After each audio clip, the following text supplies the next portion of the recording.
Nothing is wrong, I swear. Anyway, the Alligans had machines that could be controlled remotely.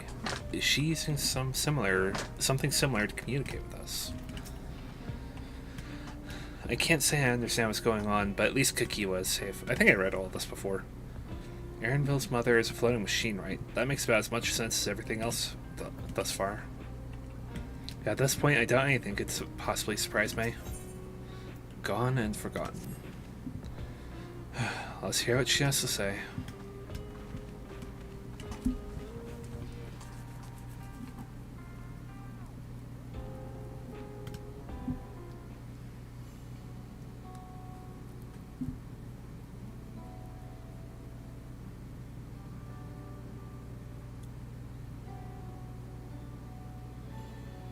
It's so wonderful to meet you all. As a student and the students of Baldessian, it's been a while since I heard that name. Dare I ask the reason for your appearance? Oh, this? It's just a body that I control remotely. I use this for our operations.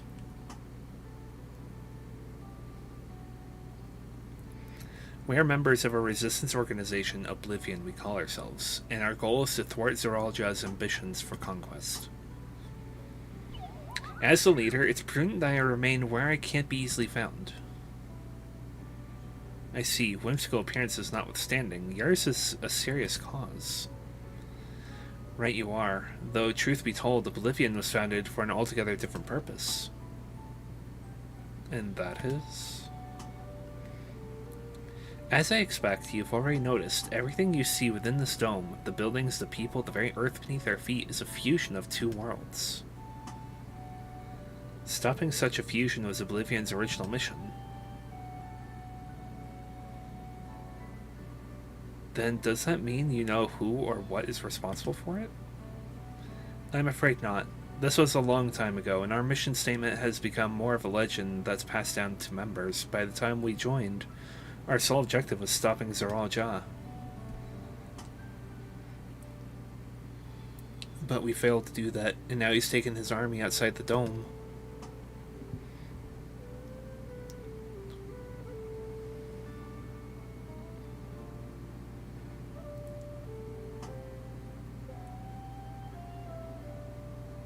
None of you wear those strange devices on your heads. Does that have something to do with your work?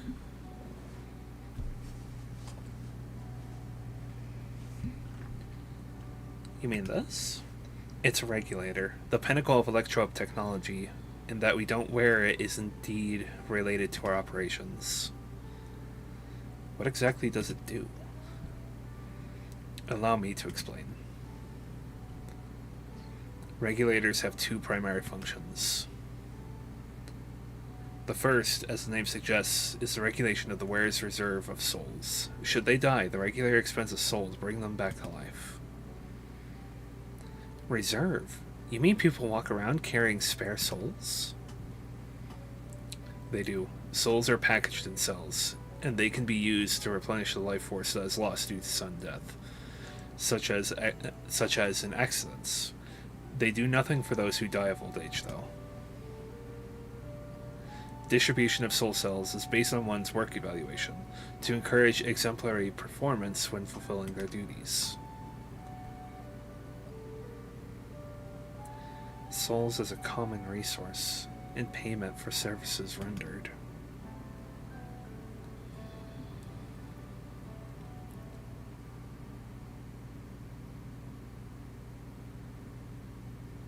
The void-sent practice of consuming others for their ether comes to mind, and similarly, I expect that the act comes with some risk.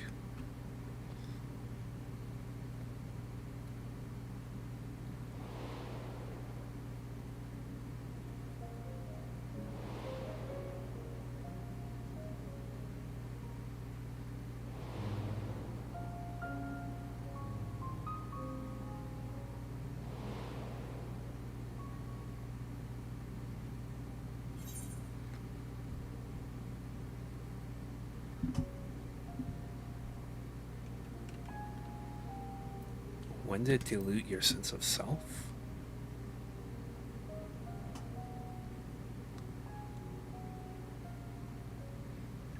That is prevented through memory management, a process in which regulators also play a role. Memory management? Then the reason why everyone has forgotten Namika's existence.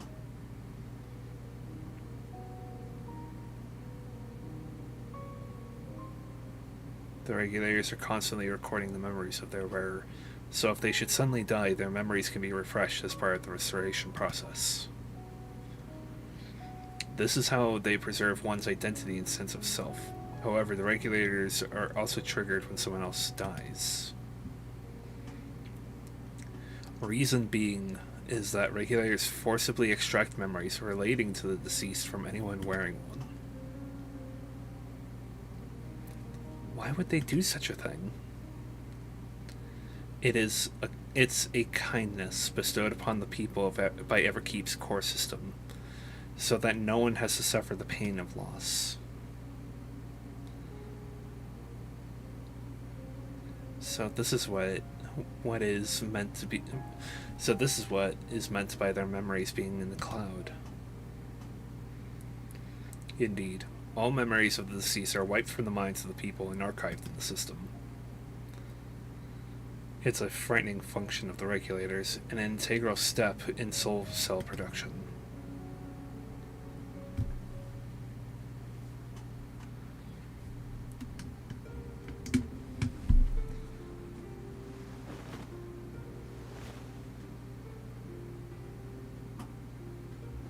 You see, when a person dies of natural causes, their soul is temporarily housed within the regulator.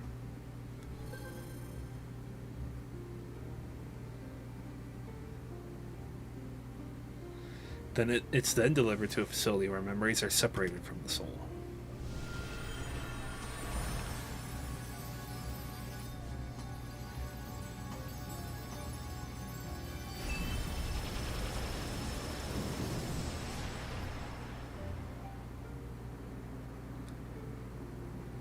The result is a fresh soul cell, free of impurities, ready for distribution and consumption.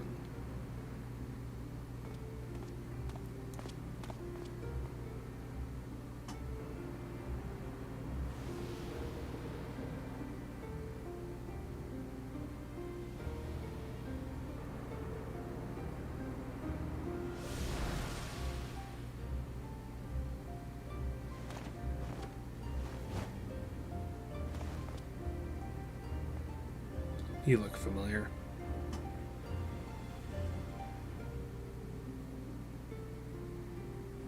And again, he probably just has one of those faces. Meanwhile, the memories are stored in the core system to be remembered forever. And this is why people are happy here? On its surface, it's similar to Yakui philosophy, but I see nothing noble or comforting in it. Well, it doesn't seem so terrible to me, personally. All comes down to what you're used to, I suppose. Like the barrier encasing Alexandria, the system was created to overcome the calamity that transformed the world hundreds of years ago. Amidst the mounting death toll, scientists used Electrope to devise a means to save what lives they could so that the nation could endure.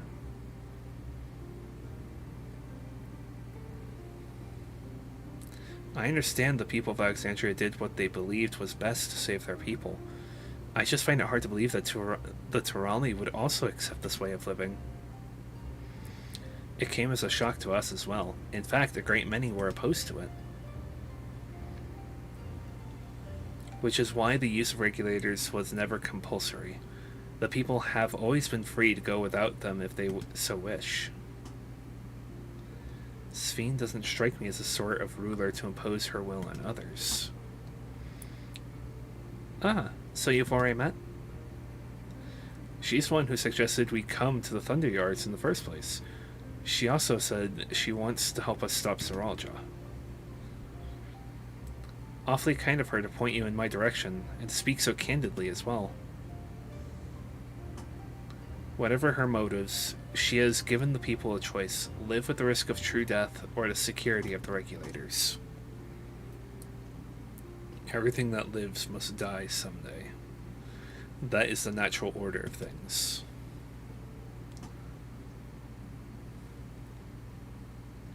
Quite right.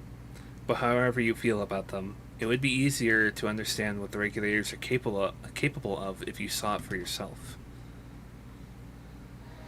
I know just the person to show you, and as luck would have it, they should be starting work right about now. Who are you going to see exactly? Come with me and you'll find out.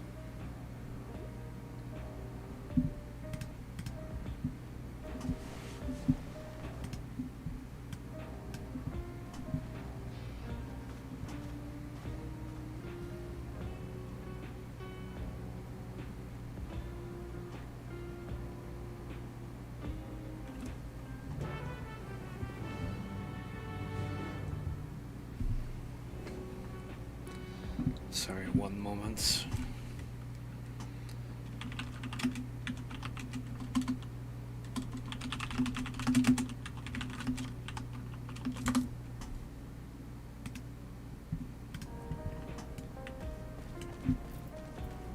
I forgot I had these.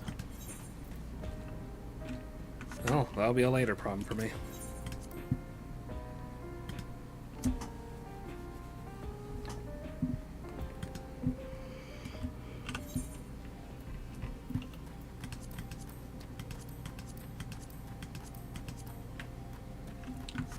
Go ahead and hide those.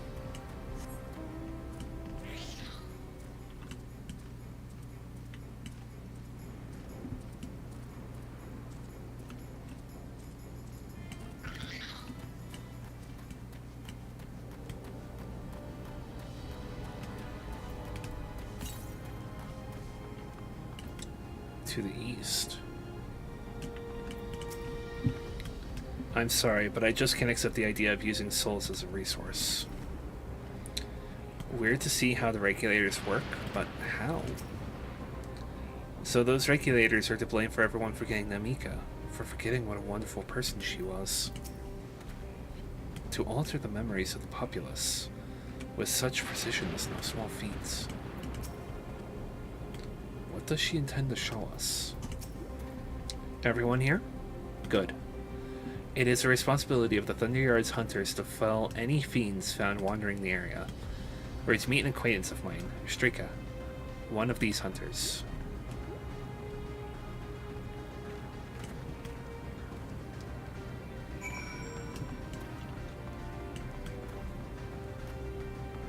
At least thinking on it, I wouldn't be surprised if this is a piece of the land from possibly the second or even third shard. Since we did go to the first, it would kind of make sense for them to follow the... How would I word this? It would make sense for them to follow the number order, essentially.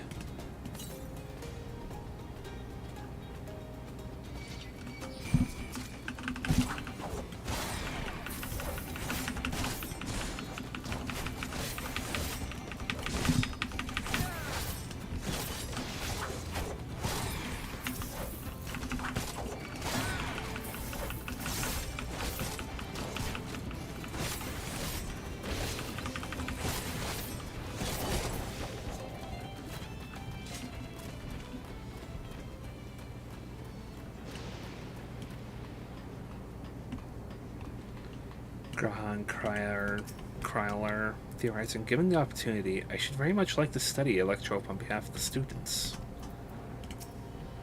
While I'm not blind to the potential benefits of these regulators, the risks inherent in giving another party the power to alter your memories cannot be overstated. Never mind the ethical considerations of using souls in such a fashion.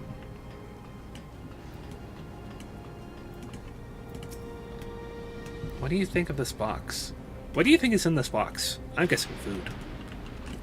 One way to find out. No, I'm kidding. Judging by its name, I take it this facility is for gathering lightning energy. What's the name of this place? Electric potential. Yeah, I can kind of see that.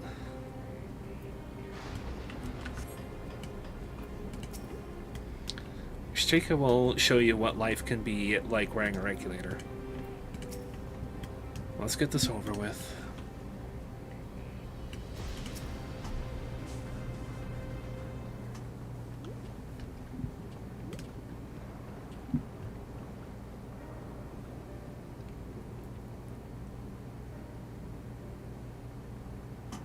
Kukiwa?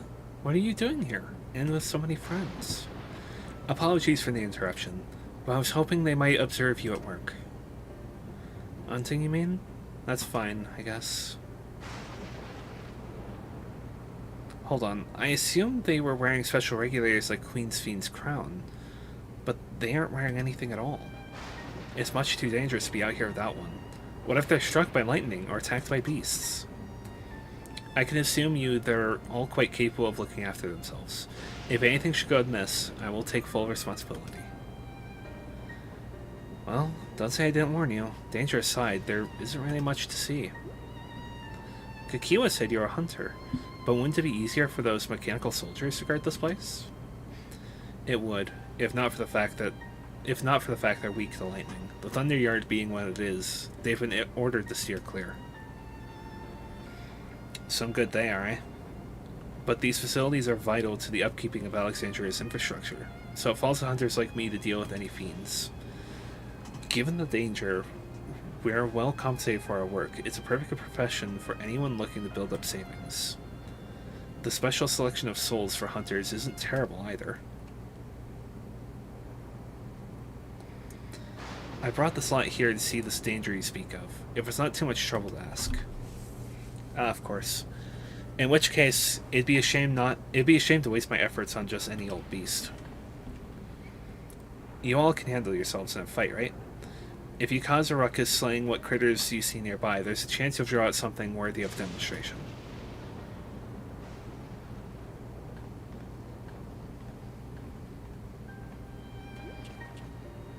I'm not sure I understand, but I suppose we should each slay what we can.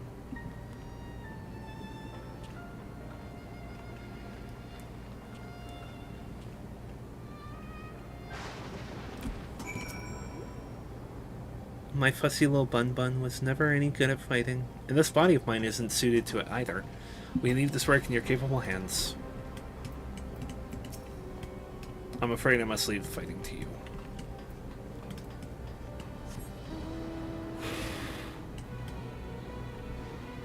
Snake!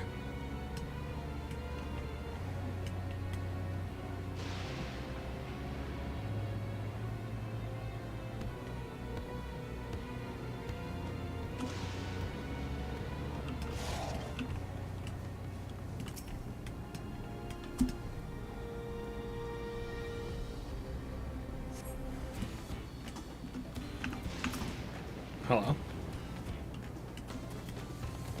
Just gonna say anytime now.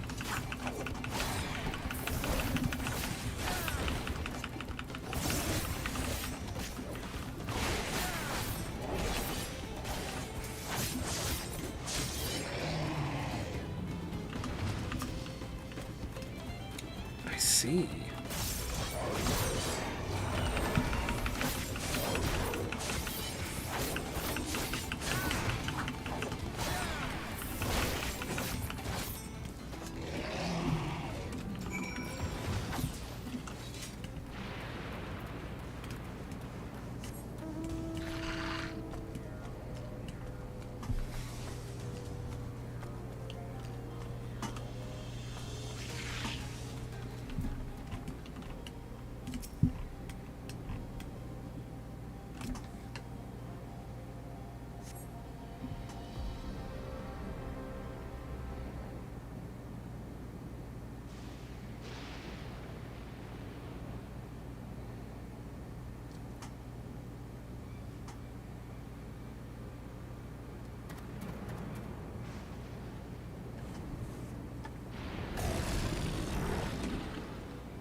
This one will do nicely.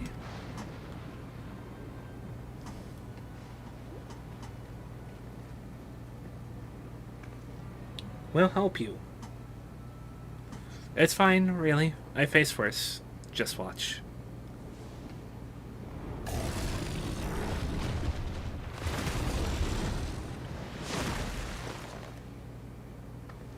I don't like the looks of this. Let's help. Oh no.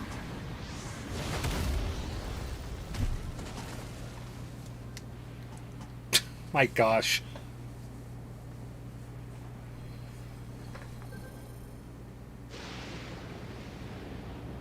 12 preserve. She needs healing.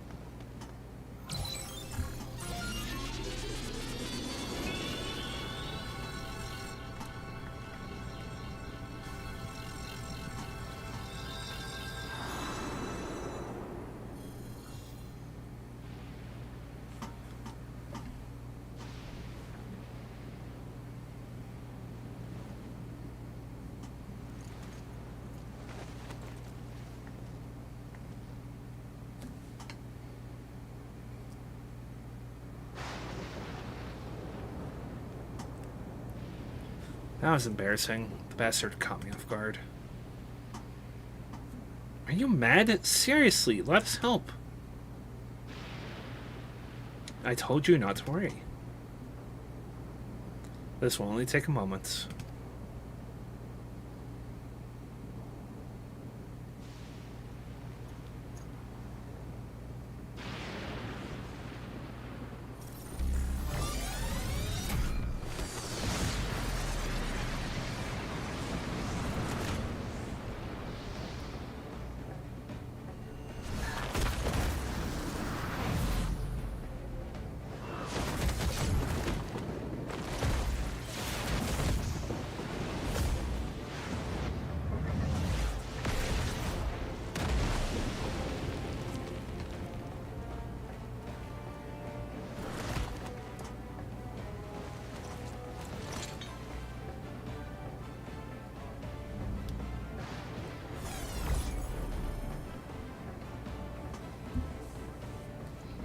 Just like Zeralja. Come on, let's get out of here.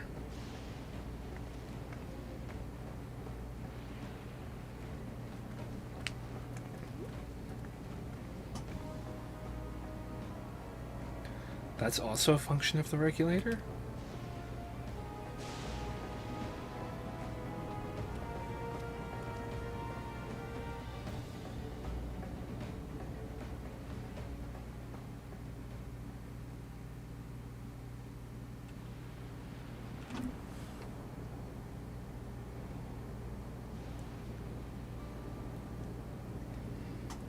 I think I understand now how Zeralja was able to return from the dead and defeat Papa, but I'm not sure what we saw at the end there.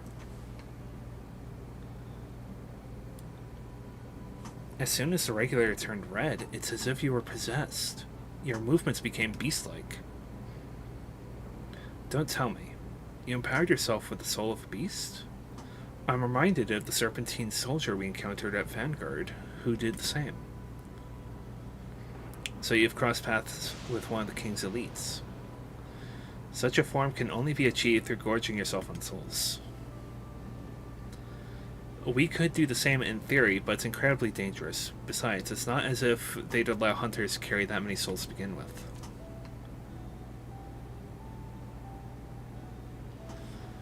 Well, I should be getting back to work. Take care.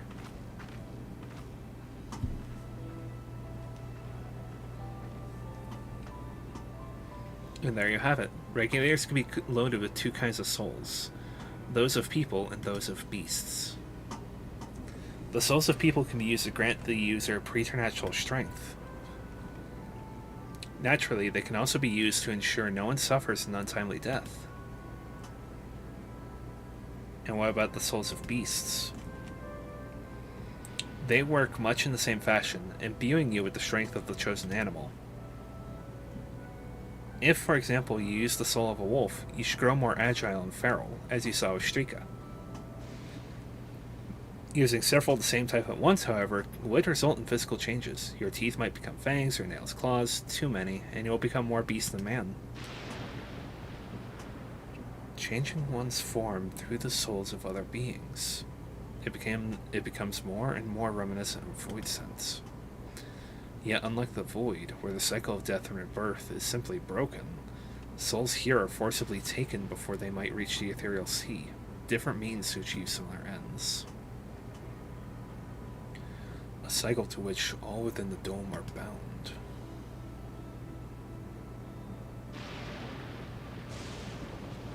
This is wrong. This is all wrong. It is indeed hard to accept being so far removed from our own beliefs. Perhaps more shocking is that the technology to achieve all this was developed hundreds of years ago. The civilizations and the reflections are surprising indeed.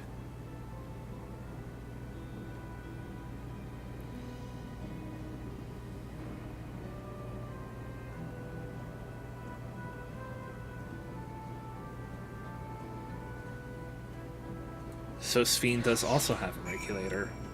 I guess that crown she wears.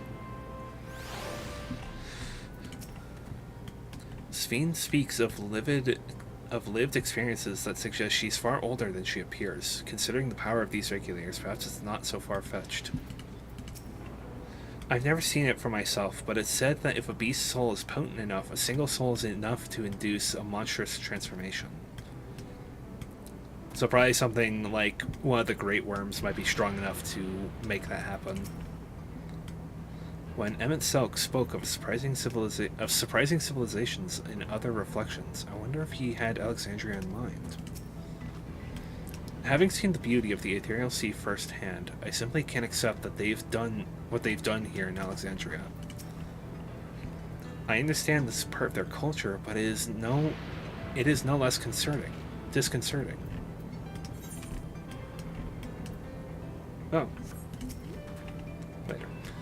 While we all have our thoughts on souls, for now the important thing is we know what power Zoraal has at its disposal. It is one thing to separate corporeal ether from incorporeal ether, but to strip memories from the soul entirely is unprecedented technology. This is no longer only Tuliala's concerned. With this newfound power, Zoraal has become a real threat to the entire world. Indeed, he has to be stopped, no matter the cost.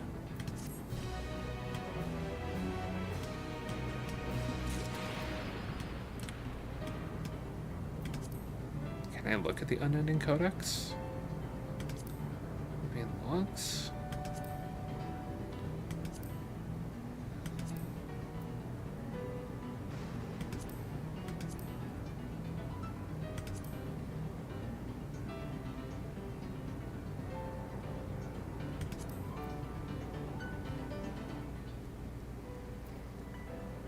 No, I'm not seeing the Unending Codex here, unless it's in my inventory.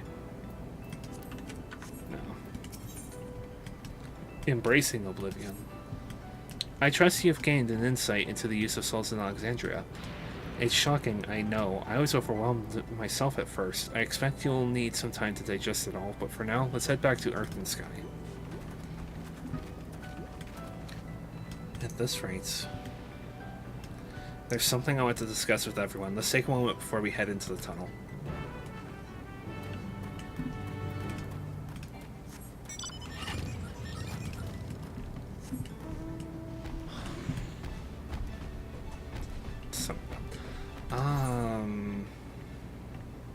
There's probably a quest that'll take me out that way, so...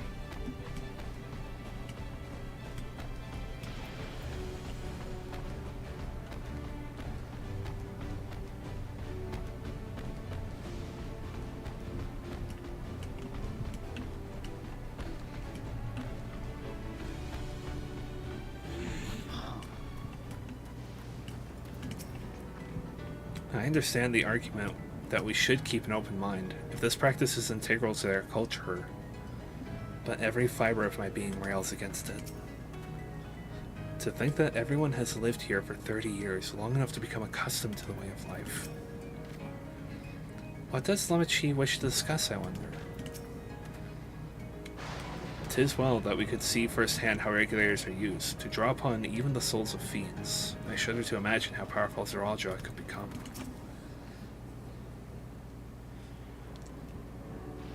Sorry for delaying us, but I have some thoughts I need to share. In both technology and values, it's plain there's a wide gulf between Tudiolal and Alexandria. And while Zeralja knows everything about us, we know hardly anything about what he's become.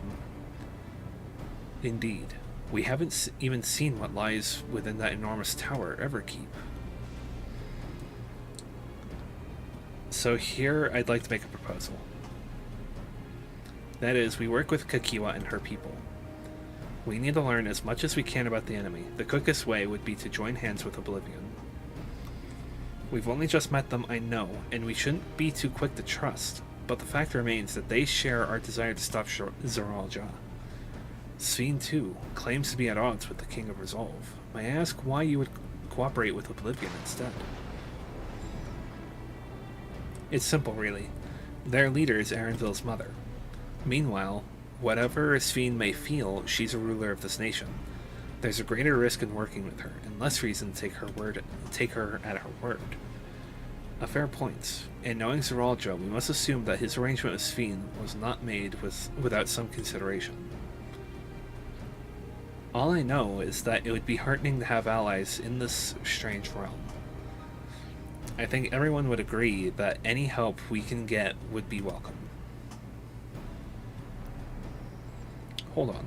There's no guarantee that it's actually my mother behind the machine. Without seeing her in the flesh, we can't rule out the possibility of a ploy. If it turns out to be a trap, we endanger not only ourselves, but everyone in Tuliolal. As you say, we have no proof that it really is Kakiwa. But I make my proposal in full awareness of this.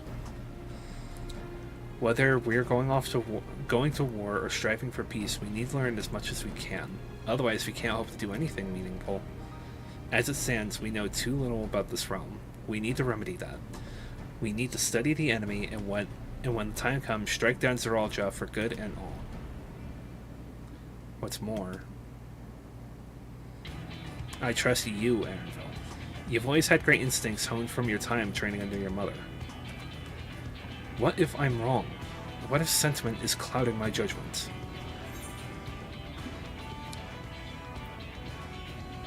If it's a trap, then we'll deal with it when it's sprung. That's always the way out of it with you. Fine. If you're set on this, then I'll say no more.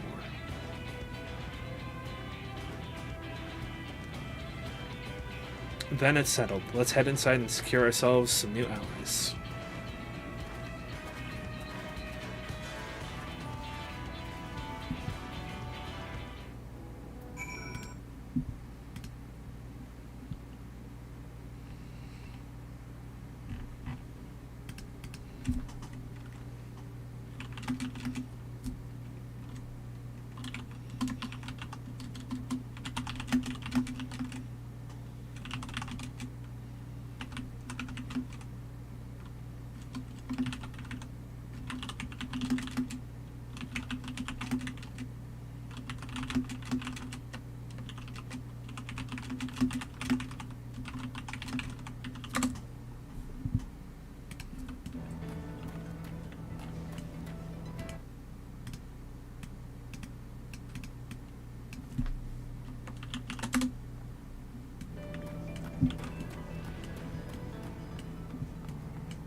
I agree with Wicklamat. It's a gamble regardless of whether or not we choose to work with the people here, and more knowledge is better than less.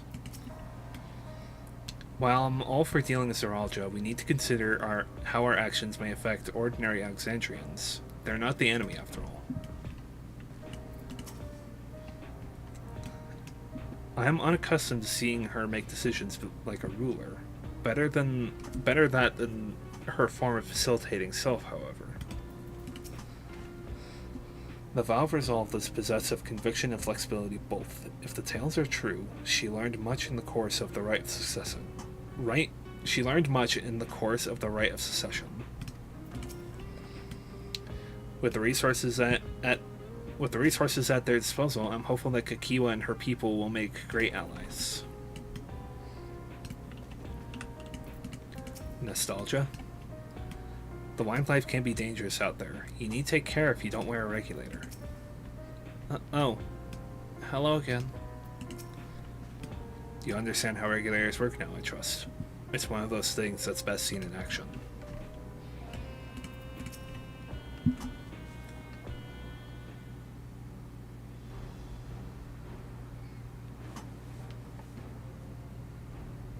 Kakiwa, there's something I need to tell you and your people. We came here for no other reason than to strike down Zeralja.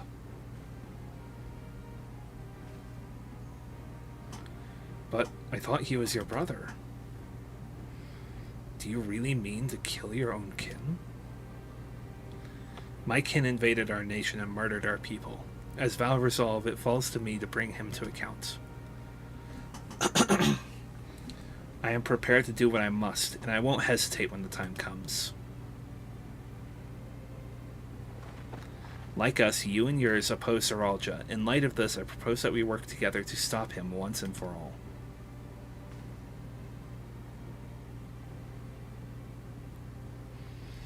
I realize that this is sudden, that it's a gamble to trust someone you've only just met. But I would trust in the conviction of anyone who shares my goal, so fight with me, I beg you.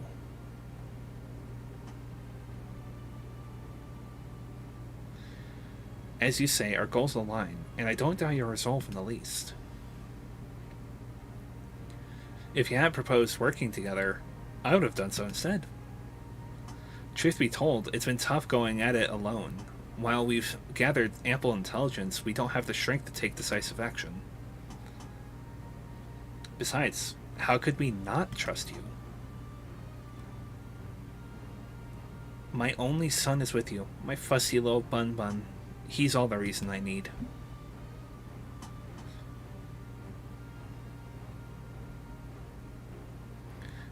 Then it's decided. Here's to a fruitful collaboration.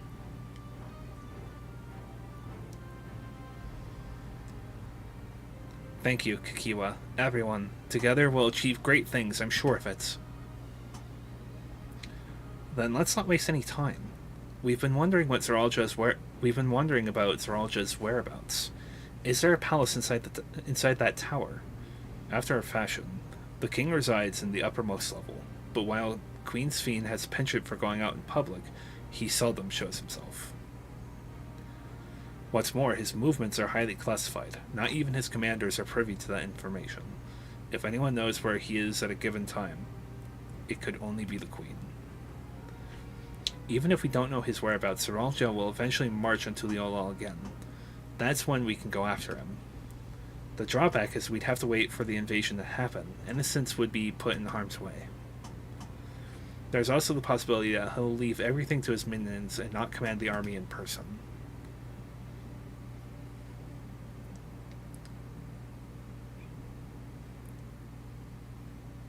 No, he'll take the field. What makes you so certain? My brother has always yearned to surpass our father. That's why he attacked Tuliolal. After waiting for 30 years, the first thing he'd wanted to do was demonstrate his newfound strength. But killing Papa didn't satisfy him, so now he's bent on proving himself stronger than me and Kona, who's bested him in the rite of succession. He challenged me to strike him down. He wants a duel to show everyone that he's superior to the Dawn Servants, and he won't let his minions deprive him of the pleasure. Then why hasn't he appeared and given you your chance? Surely he's aware of our presence here. At that, I can only guess. Perhaps he wants to dazzle us with his wondrous realm. But if we won't deign to appear, then we'll force him to do so.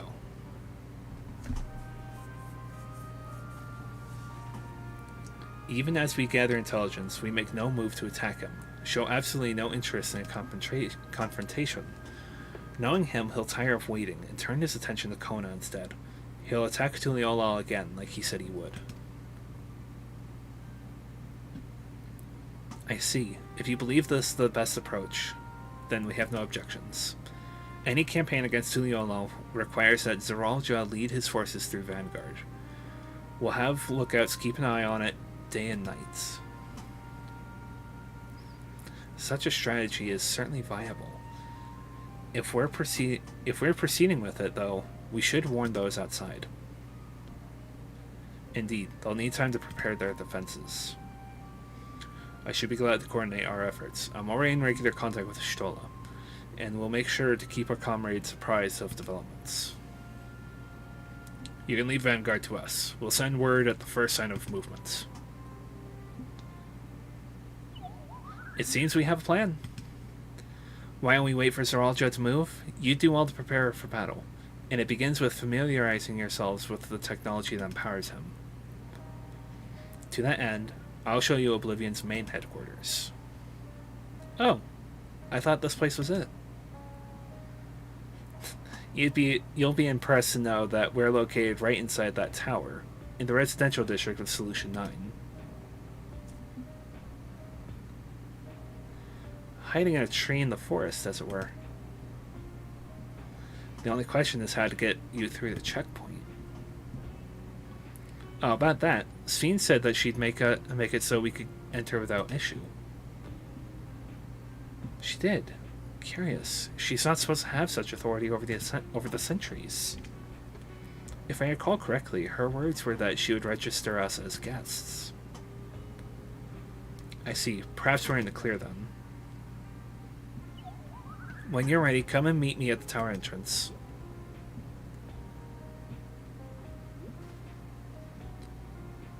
Before you head out, give us a moment to introduce ourselves properly, huh?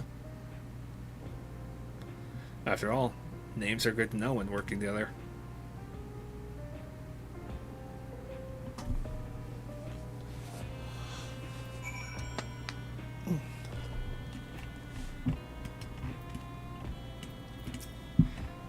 If this isn't their main headquarters, I can't imagine what the actual place is like. It's eerie hearing my mother's voice come from that peculiar machine. The intelligence that Kikiwa and her people possess must be very useful to our efforts. Will be very useful to our efforts. Is it just me, or are Envil and Kikiwa complete opposites in personality? Yeah, I can kind of see that. But between making new friends and entering the tower, I can't help but feel a little excited.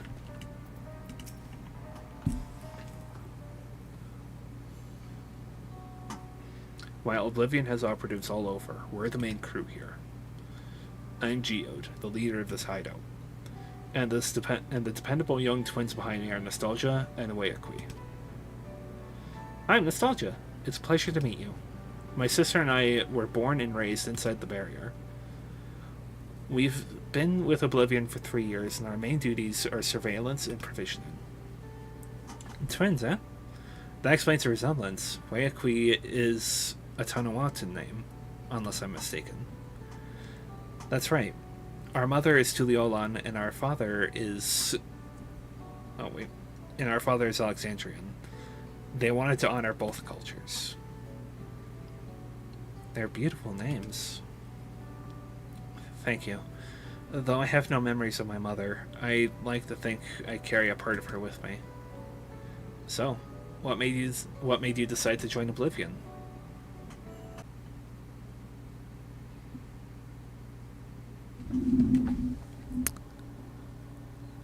I see a very interesting reason to join Oblivion.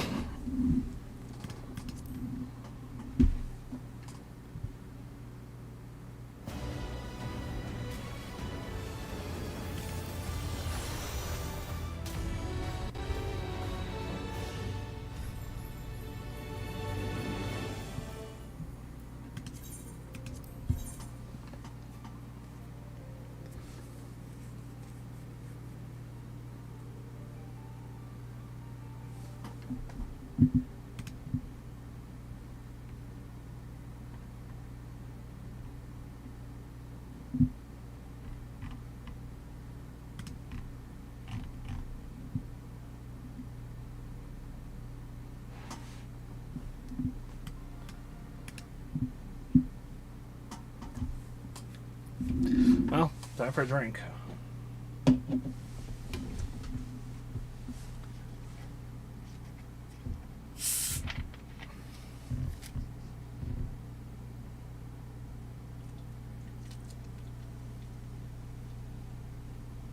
I realized I forgot to turn on my desk lights today.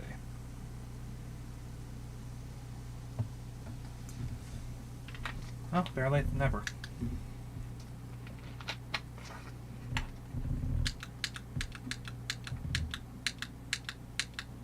See, purple. Because lightning aspect.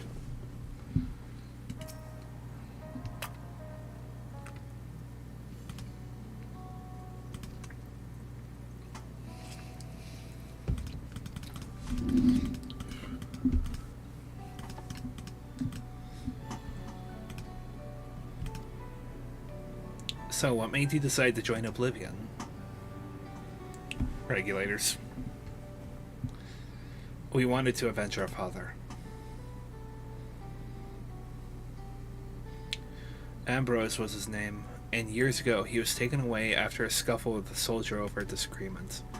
It was a minor incident, so at first we clung to hope that he'd be released, but when months went by with no word from or about him, we made the decision to remove our regulators. We had already lost the memories of our mother. We didn't want to lose those of our father as well.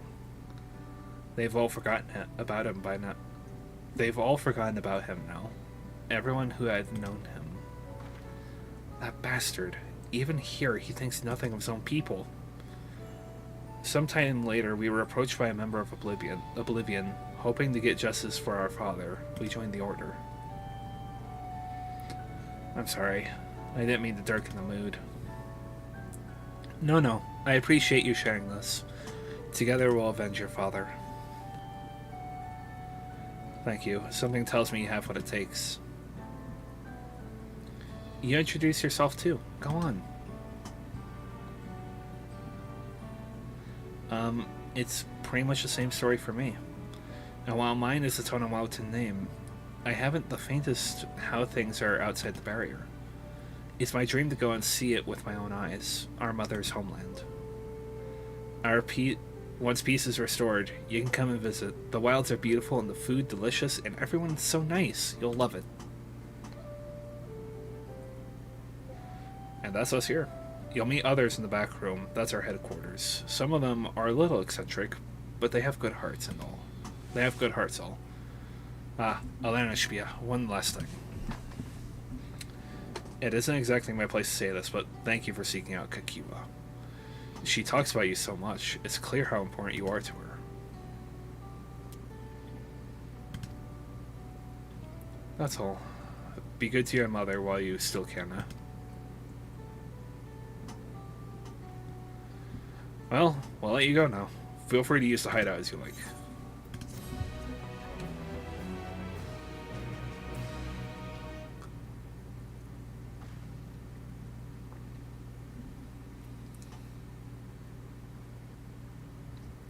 Meanwhile,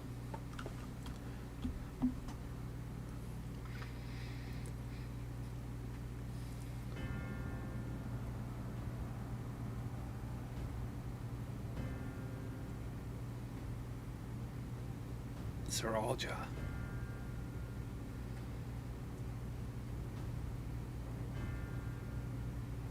You've been consorting with Wuk Lamat.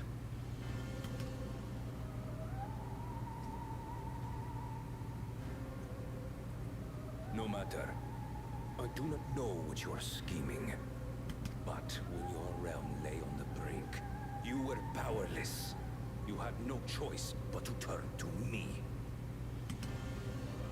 Whatever sentiment you may feel for her, it is my power you require. Is it not? Perhaps. And yet, knowing the love that Wuk Lamat bears for her people, how she regards them all as kin, I cannot help but wish to spare her the same pain I have suffered. What's more, her friends possess new knowledge. Were we to work together, we might find another path.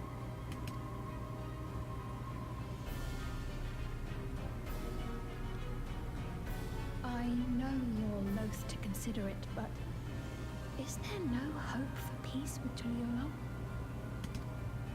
What we've already done may be unforgivable, but it needn't continue. You needn't kill your brother and sister. I slew my only flesh and blood. Yet you attempt to sway me with an appeal to family. So he very much does not see Kona or Wuklamot as siblings. The memory of my father's final moments still fills me with disappointment. Age came for him before I did. For long years, I sought to prove the miracle. And weak as he was, defeating him achieved nothing. To kill them is my only recourse. Wuklamot and Kona, who bested him as he was in his prime. They are still your siblings, even if not by blood. That such bonds should mean so little to you. I am bound to no one. Serve none save myself.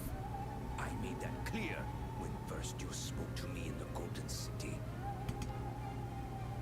Remember, I can easily kill your beloved family. If you would protect them, cast aside any foolish notions.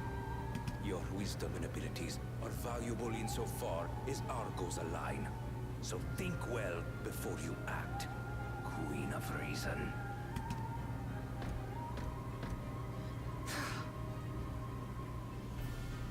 Wuklamot, if you are father's worthy successor, then you will find your way to me. But should you fall short, I will lay waste to Tuliolal.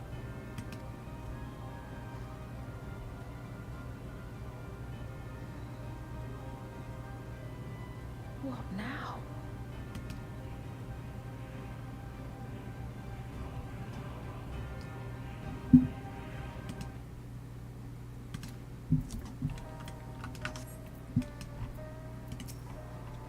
Nostalgia and Wayakui remind me of Alphinaud and myself. Similar but so very different. We should chat sometime. Trade twin tails. It takes no small amount of courage to oppose Zeralja and his army. The members of Oblivion must be driven indeed. 12 helper if she's mentioned anything embarrassing. At long last, we're entering the tower. Not that I'm excited or anything. Not unduly. Solution 9. Right, Kakiwa is waiting. Let's head to the tower.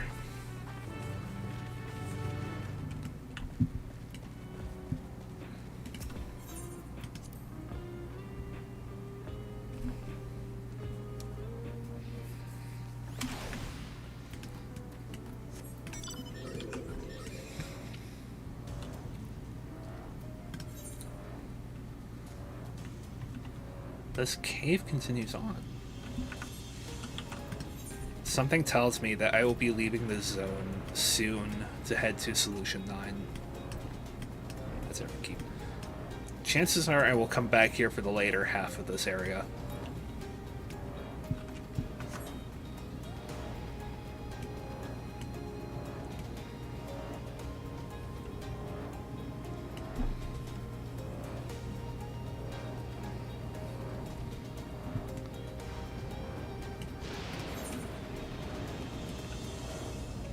I could pick up these quests while I'm here. Stress testing and Auntie knows best.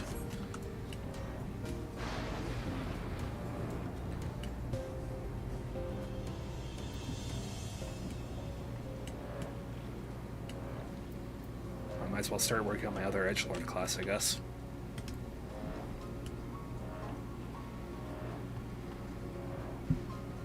Might as well let the experience go to someone.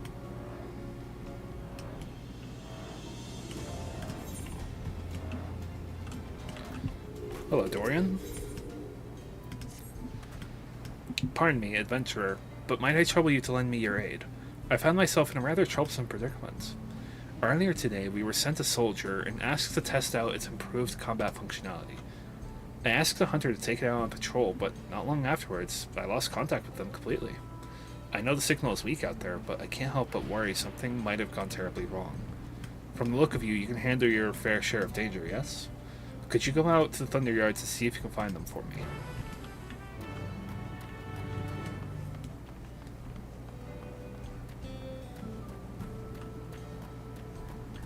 I can't.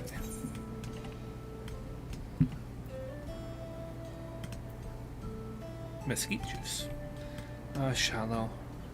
What am I going to do with you? I keep telling you to take a hunter with you when you leave town. Well, if it isn't Her Majesty's guest. Did you enjoy your tour of Yeyapei's Halo? I was told that you even helped set the water distribution systems to rights. You know, I could really use someone with your talents right about now. The woman in charge of that very farm just left for the wilderness without a bodyguard. Seems to me she's investigating something, but that's no reason to put herself in danger. Last I heard, she was seen walking up the hill to the east of the farm. Could you go and make sure she's alright? Oh, what a relief. You're looking for a young Shitona by the name of Shiloke. Now, off you go, and thank you, dear.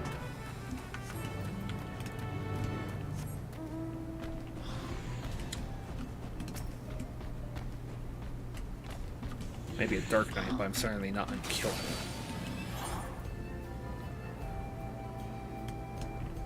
Set home points.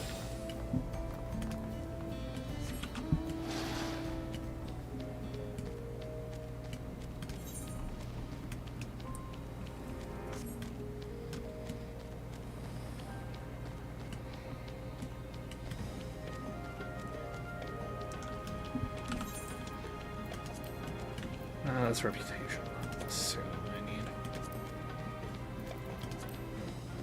There we go.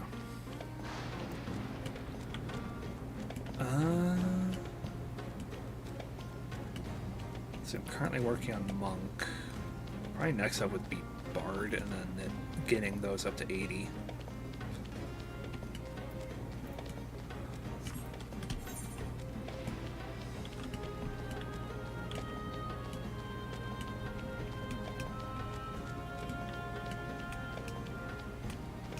I wonder, when I was going over here, it said that there was still a ether current to the west.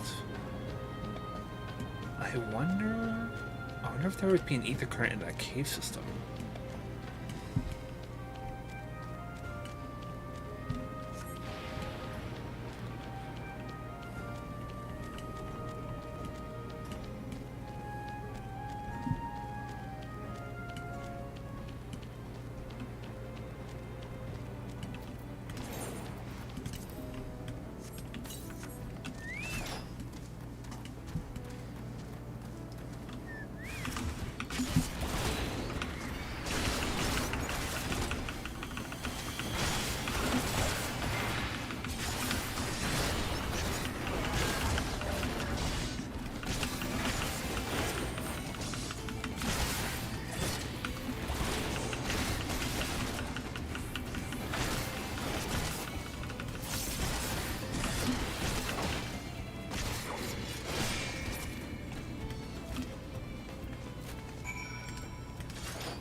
You saved my life. For a moment there, I thought I'd have to use my regulator. Now, I somehow doubt an adventurer like you just so happened to be passing through. The researcher sent you to find me, didn't he? I'd better head back and explain what happened. You may as well come and join me. I'm sure he'll want to know you're safe.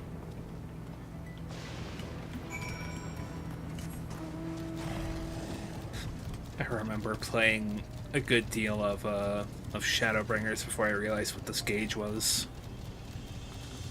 I had no idea I had Edge of Shadow for a little bit. I think until after I was past level 72, I think.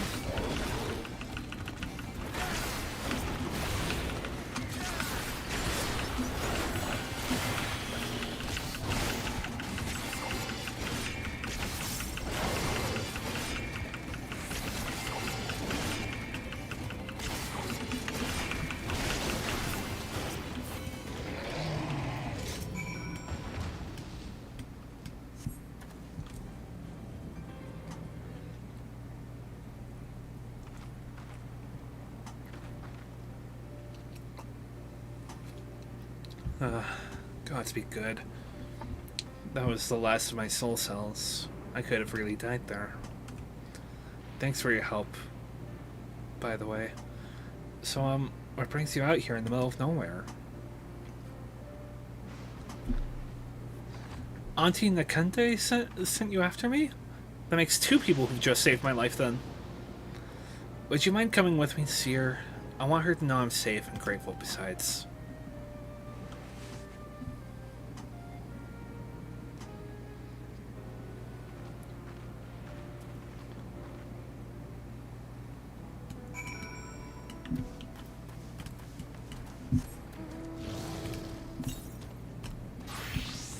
To the east.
There it is.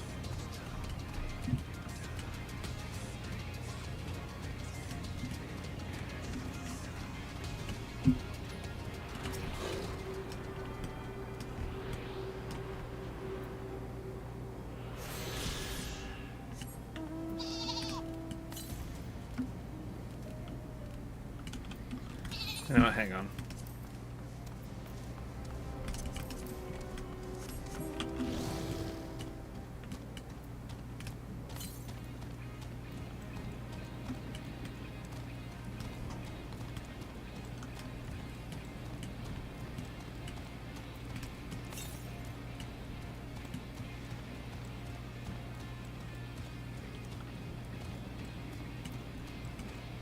Steps on his tail.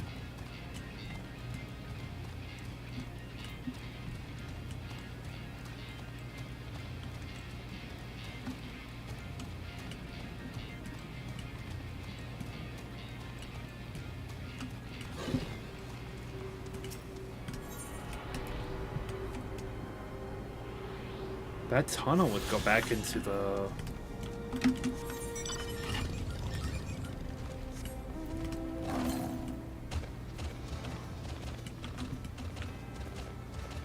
Let's have a look-see real quick.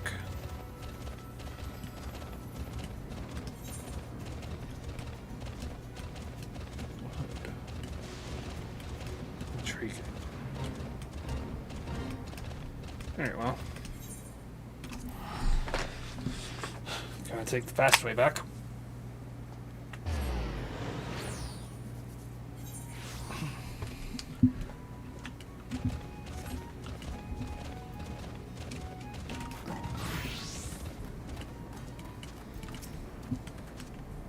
The hunter told me everything.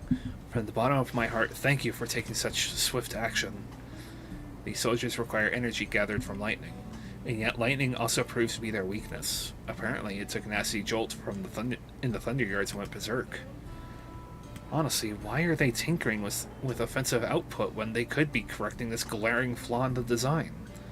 Rest assured, the engineer in charge will hear all about this in my reports. Sorry for the trouble. I hope this small token will suffice compensation. Sir, that is no small token right there. That is a goodly sized token.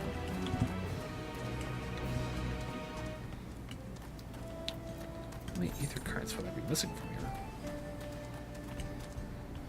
After these two quests, 5 to be found, 3 from quests.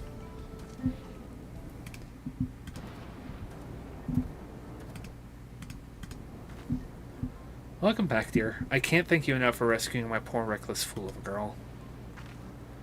You are not a child anymore, Shadow. Act your age. Now, what do you say to the kind stranger who saved your life? I know I've already told you once before, but thank you, truly.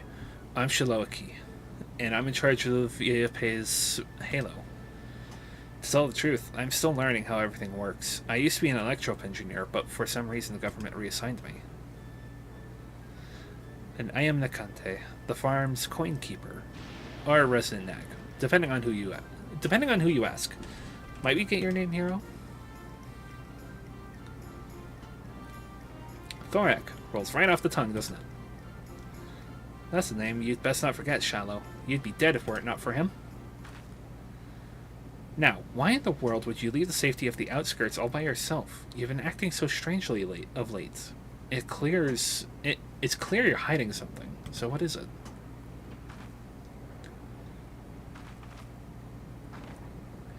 There really is no getting anything past you, is there? Fine, I'll explain, but you have to promise to keep it a secret for now, alright? Truth is, I noticed that the farm's harvests have been shrinking year over year, and I can't for the life of me figure out why. The staff are all doing great, and as a former engineer, I can say for certain that the equipment is all in proper working order. I even checked the pylons, and the readout was totally normal. But I know there's a problem. The longer we wait, the worse it will get. In a few years, the crops may stop growing entirely. Something has to be done. Well, it sounds serious, and I appreciate that you're taking the initiative to solve it. But I worry about you, Shallow. I can't have you putting your life in danger.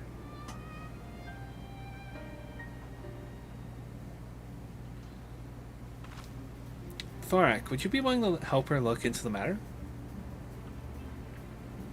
I love being voluntold for stuff. As an outsider, your idea of normal is sure to be different from ours. I reckon a fresh set of eyes will be able to spot something we can't. She's right. I could certainly use an unbiased perspective. Would you please help me, Thorak?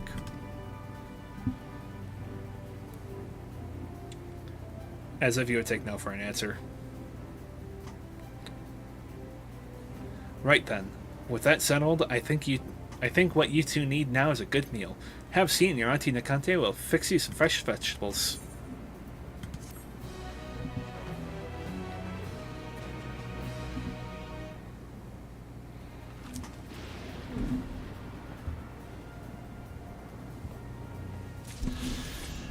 Vegetables.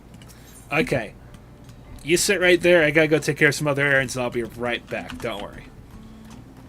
Don't worry. I will definitely be back.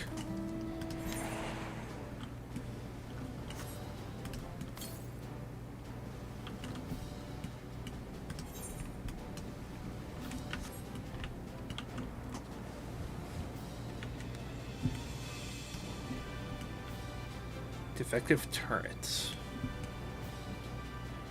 Plenty of them besides.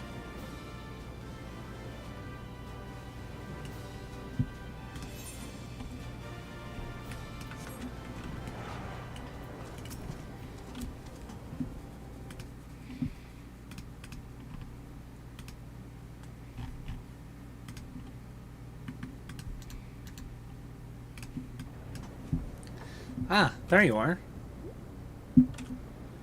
If Queen's Fiend has registered you as guest, you should be able to march right in. And if she hasn't, then you may have a swarm of Zoologists minions to deal with.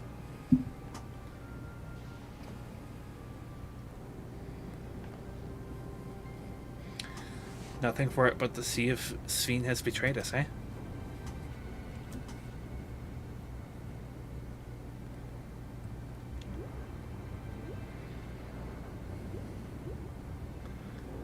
Thank you for your diligent service, friends. My companions and I would like to pass, if you'd be so kind.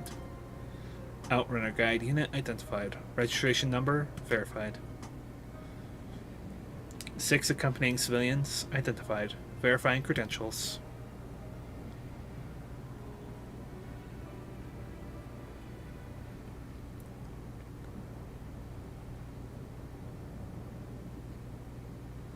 Credentials verified. Welcome, guests of Queen's Fiend.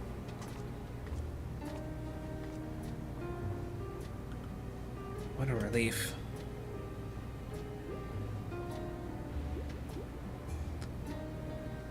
There you have it. It seems the Queen was true to her word. Follow me, everyone. Solution 9 awaits.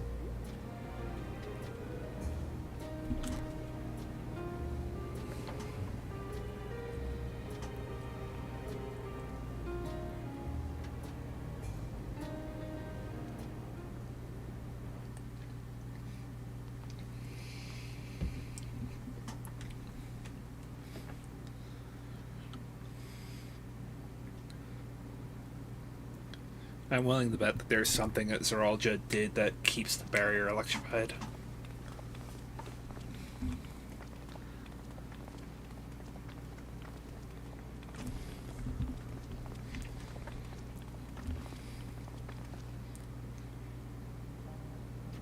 Everkeep.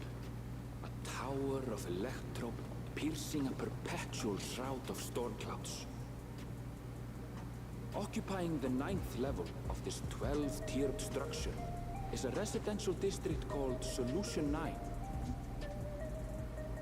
In so naming their home, what hopes did its founders harbor for it? And did it prove the answer they sought?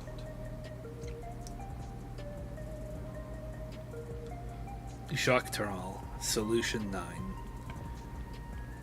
There's an ether right here, so I wonder...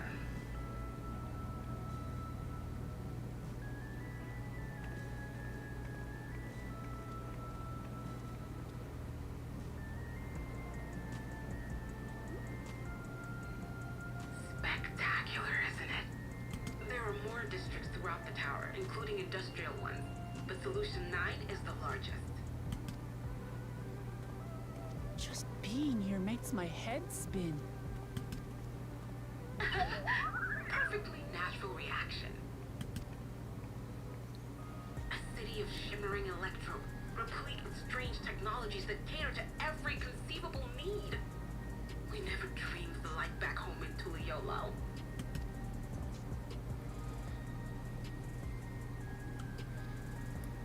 Now, while I go and explain the situation to those in the back room, why not take a moment to explore? Please don't get lost in the back rooms. I believe lived experiences are far more educational than dry explanations. And you want to know more about Speen and Zeralja's dominion, do you not?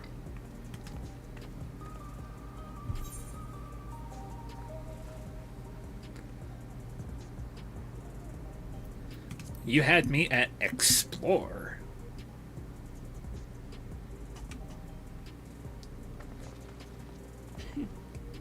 I had a feeling you'd be keen. Just to confirm, while we have been allowed inside, are we also permitted to roam? Absolutely. As Speen's registered guest, you'll find you're exempt from the sentry scrutiny. The elevator to the uppermost level. I wouldn't go near that. But other areas should be fine provided you act like you belong. All right then, we'll show ourselves around. Yes. Familiarizing ourselves with the technology here will help us prepare for the battles to come. Try not to enjoy yourselves too much, or you're liable to attract attention. Once you've explored to your satisfaction, come to the entrance to True View in the eastern sector. The way from there is a little complicated, so I'll send someone to guide you. Understood. We'll see you later.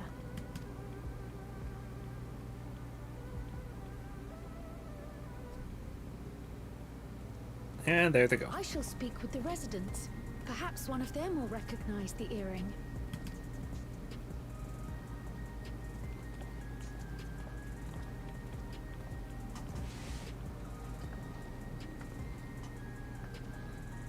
What's with this place? How can this all be the inside of a tower? So, what aren't you telling me? Where are you? That I can't reveal. reveal yet. Precautions, you understand. Just know that I'm safe. But come, tell me about your adventurer friend. You seem to have a great deal of faith in him. You must have been through a lot together. You might say that. For instance, we found the entrance to the Golden City. Wait, what? You did? Kalanasphere, why didn't you mention this sooner?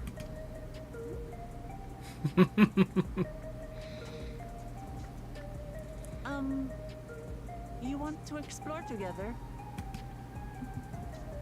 It's not that I'm scared or anything.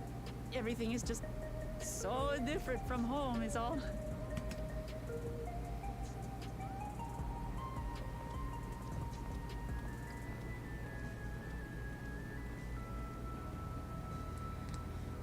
As if you had to ask, Wiklamat.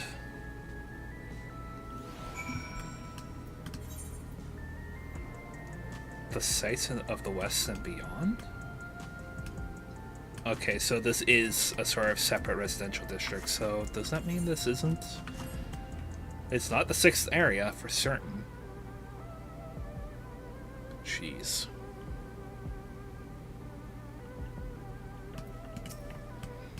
Towers inside a tower. I see it, but I can't believe it. For now, I say we proceed straight ahead. If we feel like we're getting lost, we can always turn around and go back the way we came.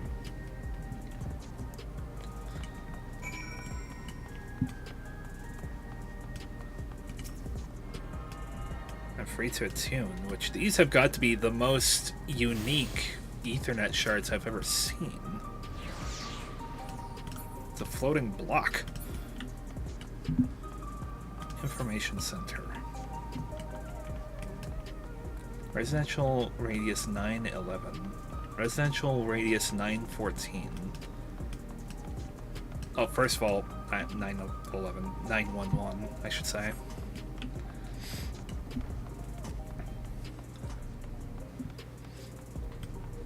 Lay node 9.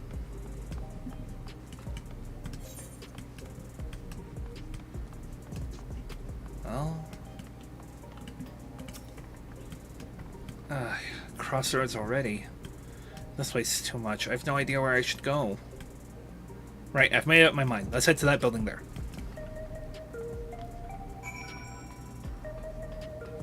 Excuse me, good ma'am.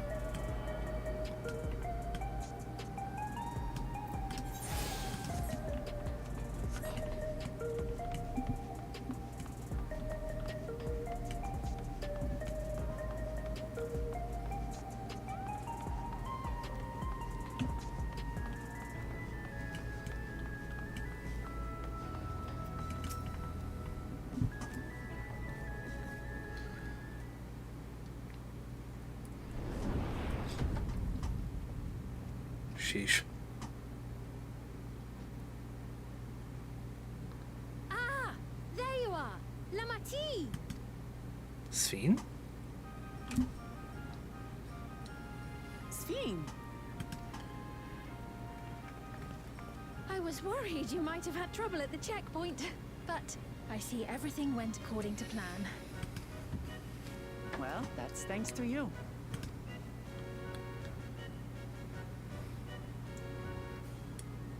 Now, I know you've scarcely arrived, but I have a request to make of you. Oh, a request you said. Yes, an important one.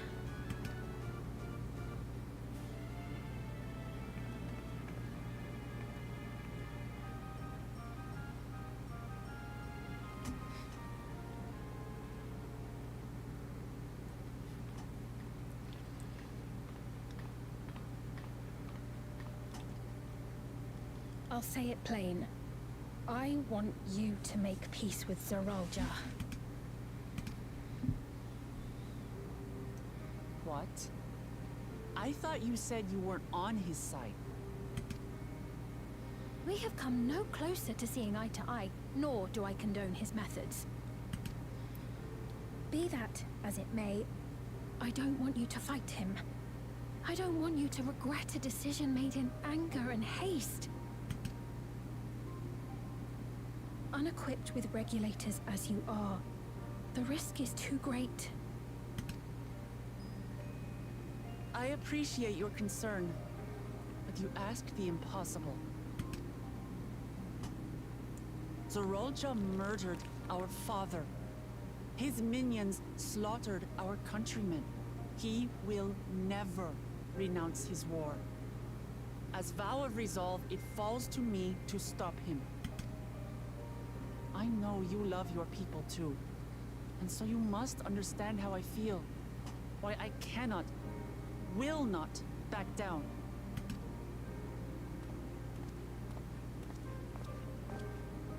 I do understand. All too well. Let me say only this then. Zoralja will use any means to win. If you would protect your people, return to them at once and prepare. Prepare as best you can.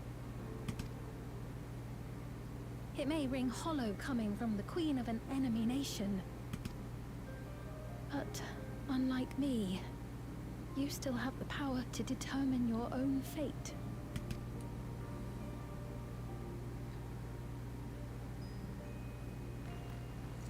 You really are a curious one. Look, you needn't worry for us. We have dependable comrades holding the fort in Tulihiola. They'll keep everyone safe, so we can devote our attention to affairs here. Please.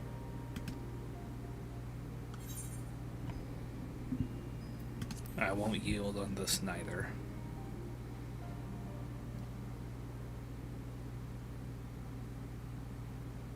So you have comrades on whom you can rely.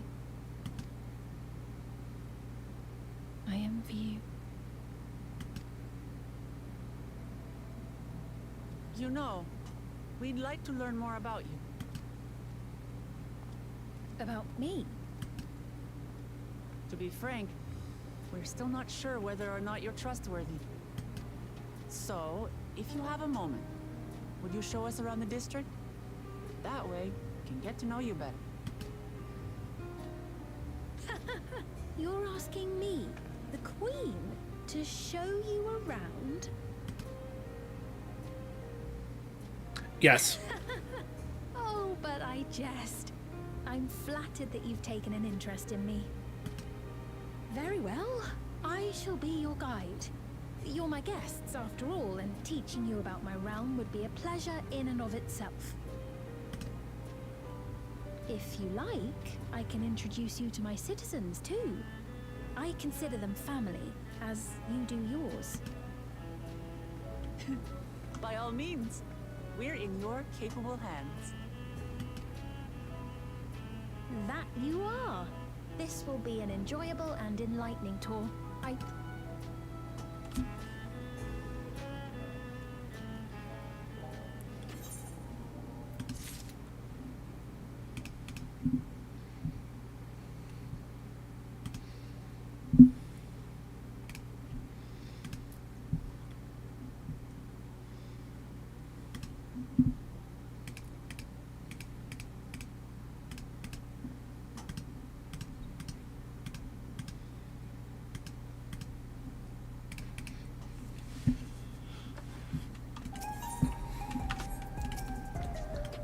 With Sphene as our guide, we needn't fear getting lost.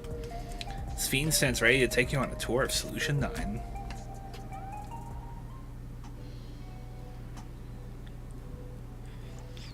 Let's begin then, shall we? I must say I'm really grateful. This place is so vast and confusing, I didn't even know where to begin. While the district may seem daunting in size and structure, all the key facilities are situated near ley nodes, what you call etherites. Remember this, and you won't lose your way.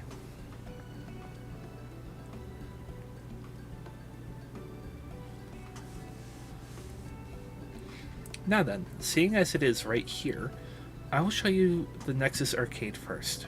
Please follow me.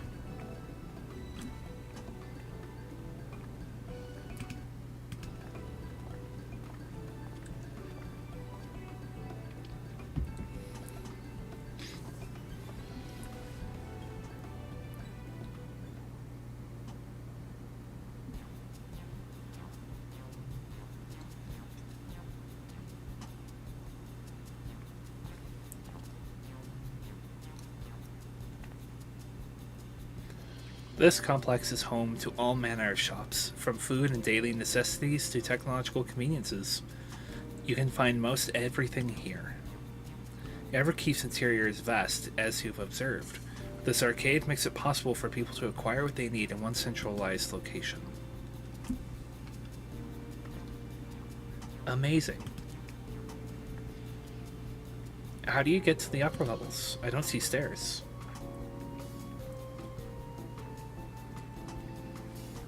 Do you see the glowing platform over yonder? That is an automatic conveyor. Such contraptions are found throughout Everkeep, allowing us to swiftly move between faraway places. That will spare us some walking. Are they also made from that strange metal? What's it? Yes, the conveyors are powered by electrope. As a matter of fact, the ore is integrated into just about everything in Everkeep, even the floors and walls. By etching arcane circuits upon it, electrope can be used to convert lightning energy Electrope can be used to convert lightning energy to those of other elements. In so doing, we can achieve various effects. For instance, a conversion to wind produces flotation, which is required for the propulsion of our flying vehicles. A conversion to fire, meanwhile, produces light and heat, and it is employed in devices such as street lamps and heaters. There are even self-heating cups that keep your drink warm. Can you make a drink cold if you convert it to ice instead? You certainly can. Our vending machines can do just that. What's more, multiple energies can also be combined to produce some clever effects. For instance, by manipulating the air within wind while projecting light with lightning, it is possible to alter one's appearance. It's almost scary what you can do with electro. If such a wondrous material existed in our world, I imagine everyone would be fighting over it.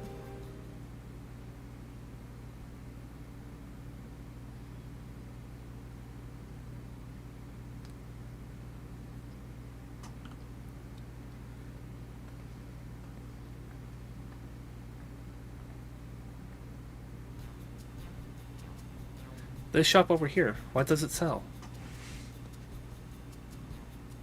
Oh, let's go and take a look.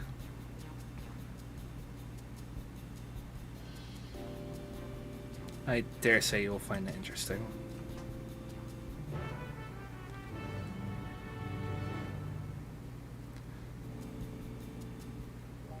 Okay, that's really important. Right there, what she just did. I think Alexandria's world did not meet its cataclysm just by happenstance. I don't think it was just because that shard was dangerously close to lightning aspect. It might have been because that's exactly what happened. It was an all-out war for Electrope. And eventually just got to be so bad that eventually the world just couldn't handle it anymore.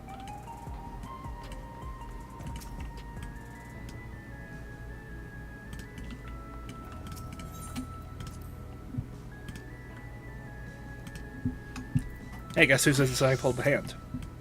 Well, no, what have we here? I thought I knew all the prominent tradesmen who passed through Solution 9. Come sign a contract, perhaps? You needn't fuss yourself over the details. The arrangement is blissfully simple. You provide me with product, and I compensate you for said product, the scripts. A man of your expertise must surely recognize such a lucrative offer when they hear one. In truth, it was the Tirali who first introduced me to the many conveniences of trade with scripts. A system brought to them by a tradeswoman by the name of Rowena. But that is neither here nor there. You will be paid for your contributions, with scripts naturally, and your earnings can in turn be used to purchase any of our wares that strike your fancy. So what do you say? Splendid, simply splendid. Unless you worry, there will be no quotas to speak of. You need only make deliveries when inspiration strikes. Here's to a most beautiful and profitable relationship. A partnership. I very much look forward to doing business with you.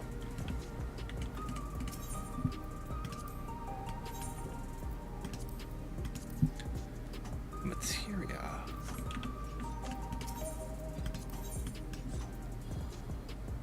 Barrel tender whistle. Mount token.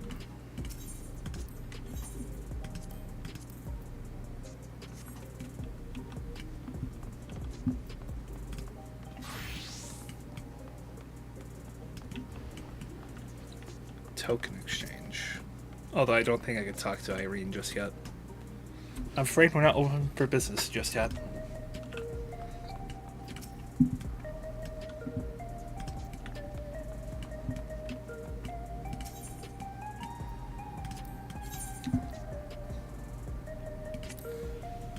You would sell the level 98 stuff. I suppose that makes sense. We are still level 97, unfortunately. And yeah, this is basically the Skaven stuff. Any notable items? No, the usual haunts. They just let you buy a Phoenix down now? And it's not unique anymore? I didn't know about that.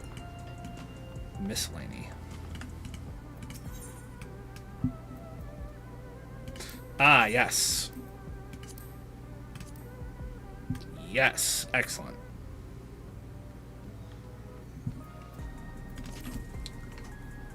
Dais of Darkness. Shroud of Darkness. Kitsy Girl Horn. My Web Piara Whistle. Cloud Dark Demi-Materia. Cloud Dark Demi-Materia 2. Twilight Gemstone. Tokron Scale. Make it Magicog. Okay, so those must be the fates. The Wings of Eternity, the Wings of Resolve, the Wings of Ruin.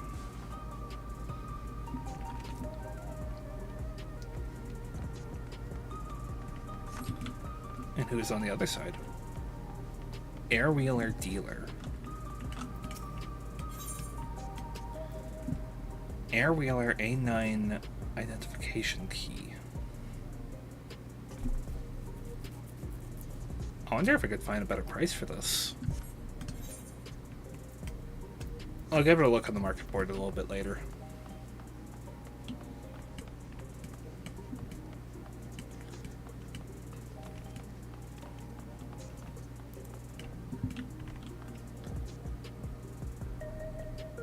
Are these juice bags? What's all this? This shop sells food. Those are the items on the counter. That's food? I can't imagine what they taste like. I thought you might be surprised. Your countrymen were two in the beginning. Come, you must sample something. Choose one and I will purchase it. Welcome, friends. How lucky you are for Her Majesty to treat you. The 5 items on display are our most popular. I recommend one of them if this is your first time.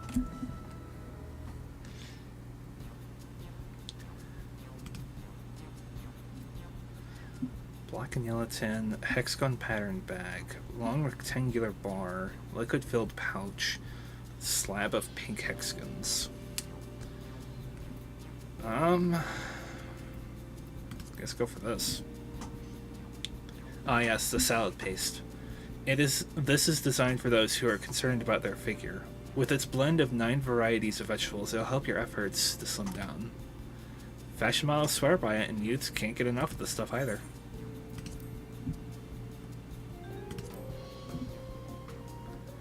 This here is cultivated steak. It's not quite the same as the real thing they produce in the outskirts, but it's a sight more affordable.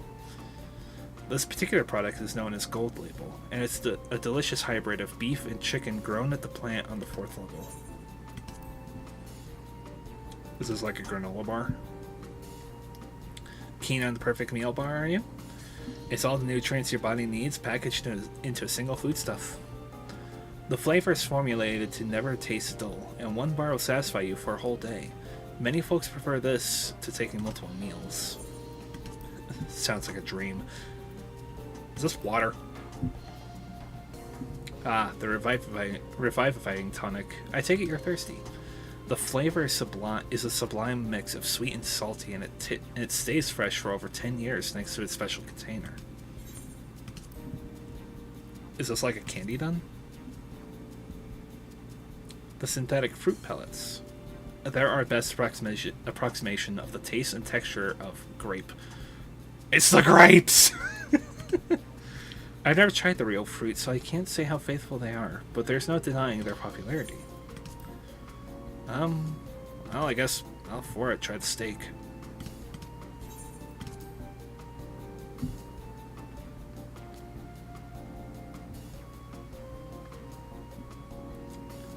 Well, they're all very tempting. I'm going to have the steak like you, Thorak. I'm absolutely starving. Thank you for your custom. This being Her Majesty's treat, it's bound to taste all the better. Say, would you mind sampling your selections here and now? It's been a long time since we've had newcomers, and I'd love to see your reactions. Oh, jeez.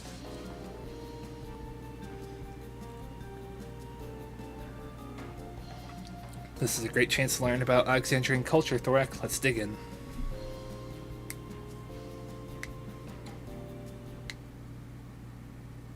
Well, here I go.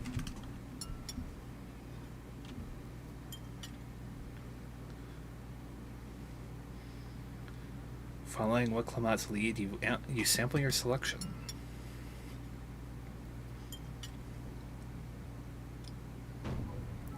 Amazing! I've never had any meat like this before. It's tender like chicken, but flavorsome like Veronique. The spices give it just the right amount of kick. I could eat this every day.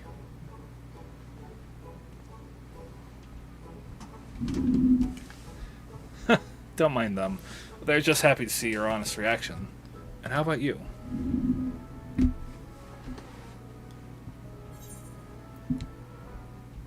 It's fantastic. I wouldn't know I'm not good at barometer on steak.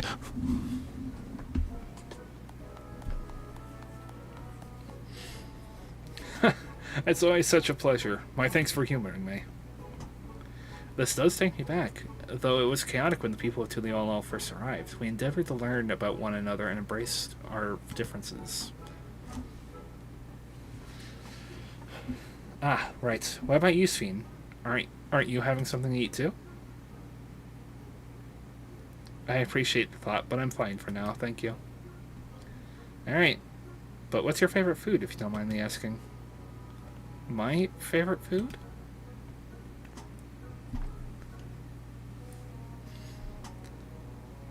Why do you wish to know this? Because I want to get to know you better. Why else? The more you know someone, the more you grow fond of them. That's what my own man believes, and my experiences have led me to believe the same. My favorite food? Probably a fan of the salad in the bag.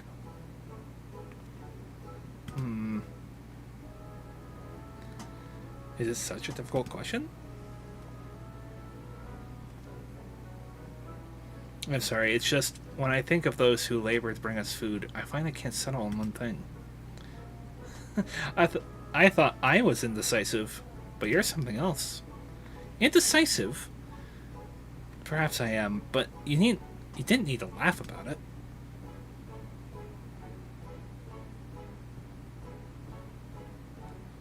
Ah.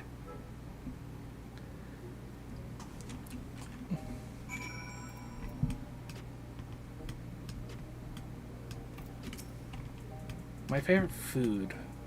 That's a question I may never be able to answer. I don't know about you, but I'm satisfied. Let's keep moving. Very well. Next, I was thinking of showing you the residential sector, but it's in part so I can tend to personal matters. It's a visitation, to be precise, and I believe it will be educational for you as well. Would the two of you mind accompanying me? Not at all. Wonderful. Let me know when you have seen enough here, and we'll make our way.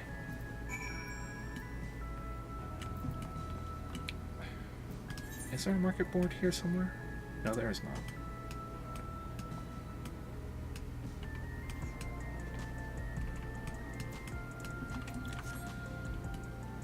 Let me look that up real quick.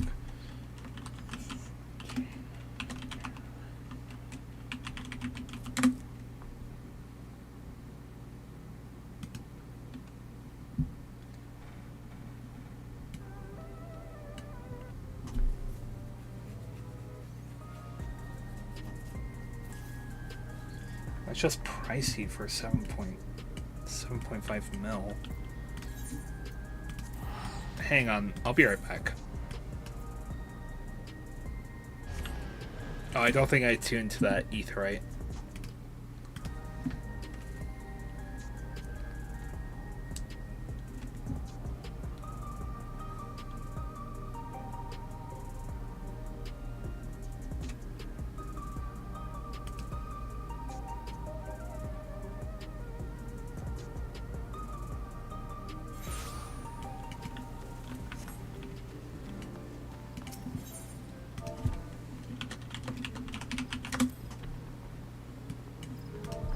Really?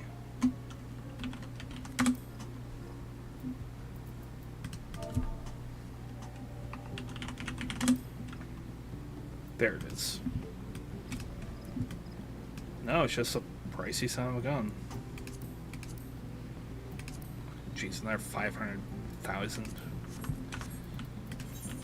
Alright.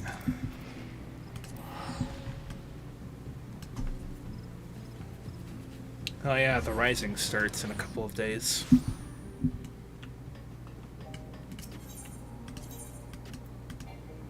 Nope.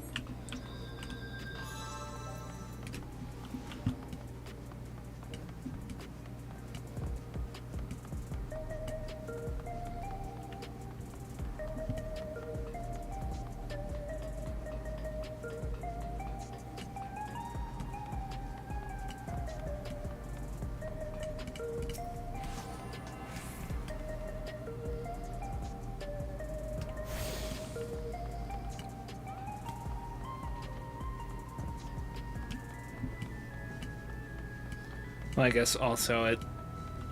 So what are you after today? I'm looking for an Air Wheeler A9. Have you got any smaller sizes?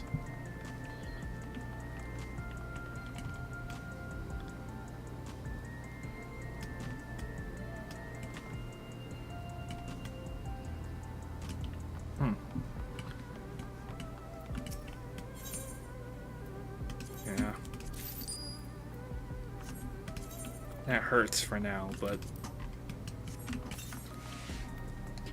I do always appreciate having new mounts.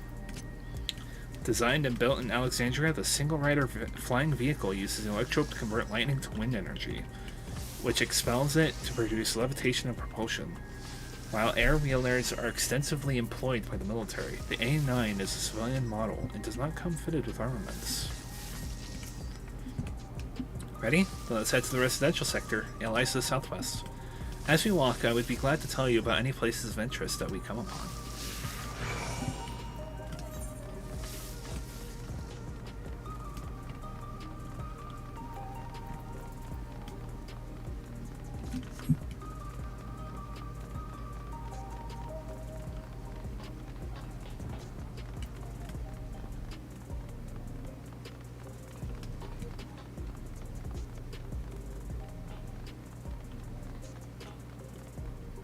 These cups are so handy. The meat was so good. I have to get everyone at home to try it. This is Mosaic, a cafe. Here you can buy drinks and enjoy while you relax. I see, in Tuliolol, there's a similar establishment called Sibaliov Tai. That's seashell in the local tongue. Is there a story behind the name Mosaic? There is. In our continent, the races are named for stones.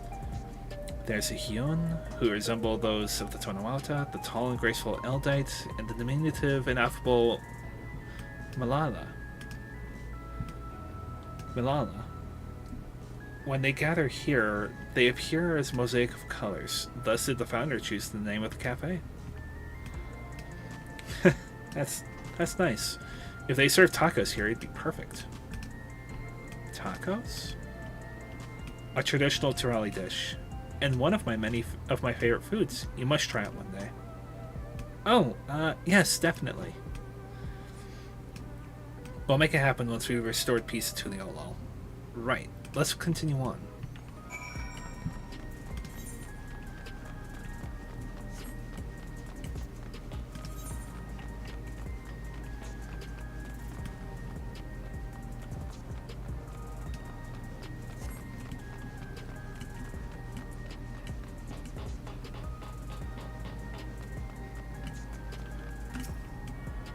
Really quick, hold on.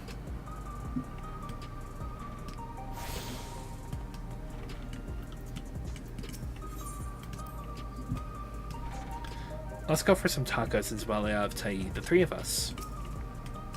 And here we are. These buildings are where our residents live. They're massive. Each one is bigger than the palace. They have to be, for just about all Alexandrians have apartments here. Lest you wonder, I'm here to visit some people. Their apartment is in the building on the left. Here a residential radius 914. Residential radius? That's right. Come, the door opens automatically.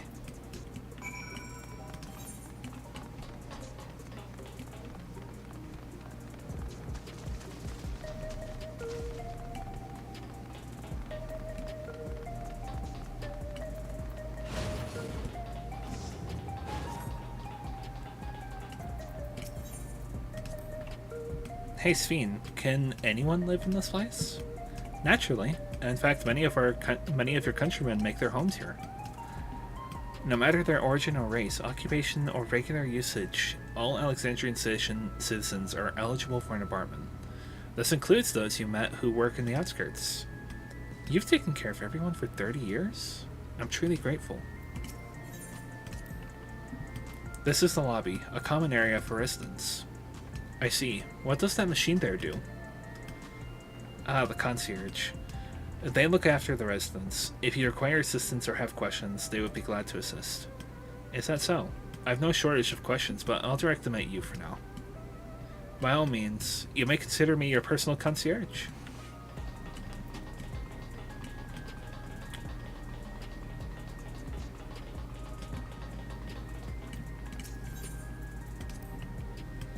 You really get the sense that Sveen loves her nation, don't you?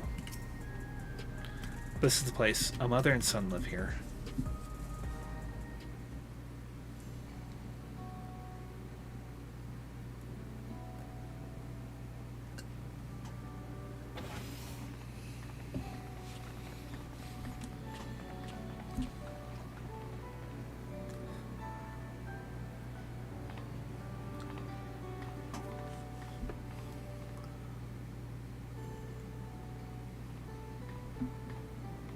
Hello, Isadora. Your Majesty, you came. I have friends with me today, is that alright? Of course. Friends of the Queen are friends of ours. Please, make yourselves at home. One of us is dressed in bright pink, please ignore me.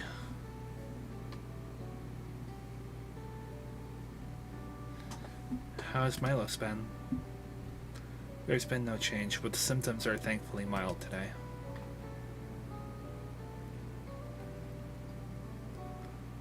Hello, Milos. Have you missed me?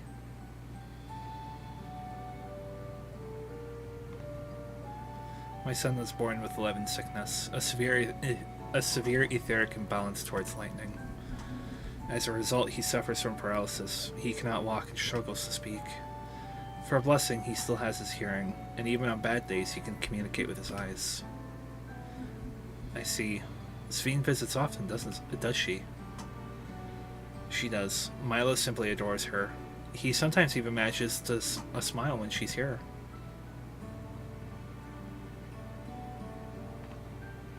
What of yourself, Isadora? How are you holding up?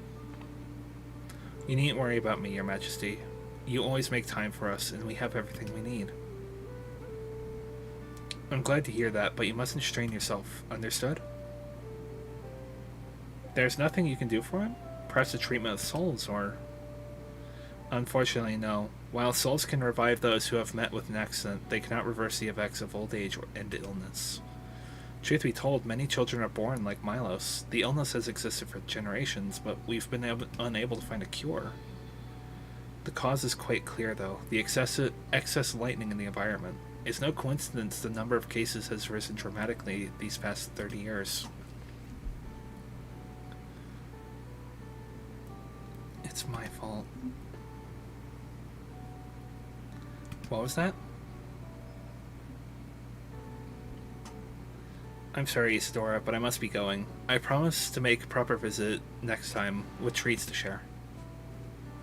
There's no need to apologize, Your Majesty. If it weren't for you, Milos and I wouldn't still be here.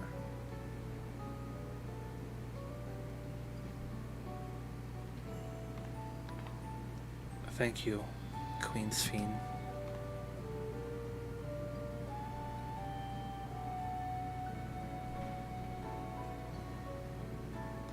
It's my pleasure, Milos. I'll be back soon, so be a good boy, for your mother and for me.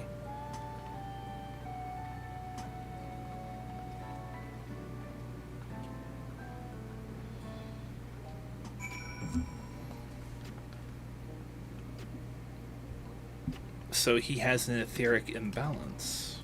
Interesting. To think there is such an illness. Thanks for accompanying me on the visit. The illness is a part of life in Alexandria, and I thought that you should know about it. We'll find a cure one day, mark my words. We'll make it so unfortunate children like Milos smile again. I mean, I feel like we've cured similar things. Like tempering, essentially. Our first level 98 quest. Well, let's continue the tour, shall we? Look, you obviously have duties to attend to, citizens to look after. We can stop here if you like.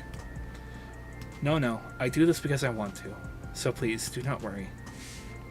Next, I'll show you one of the district's most vital facilities, a place called Resolution. To reach it, you'll need to go by way of Ley Node 9, where the Aetheryte is situated.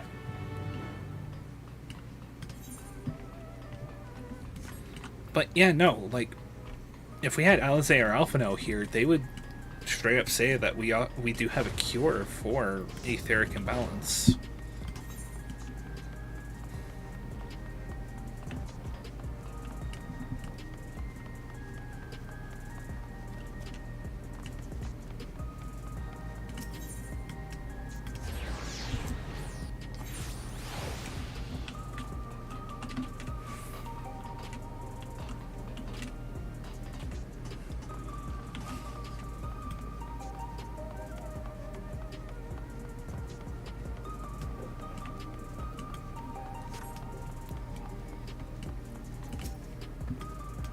The conveyor ahead will transport you to the government sector, where Resolution is located. The markings on a conveyor indicate its direction, and there is a pair just like it on the other side. Is it safe? Extremely. There's no need to be afraid. Who said I was afraid? Come on, Thorak. Yeah, clearly I was the one afraid. I mean, just look at me. I'm very much afraid.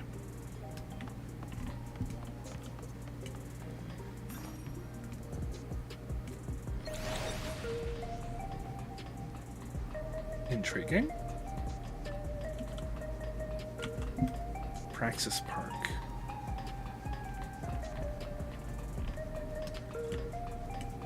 That reminds me, I should go do the rest of the role quests now that I can.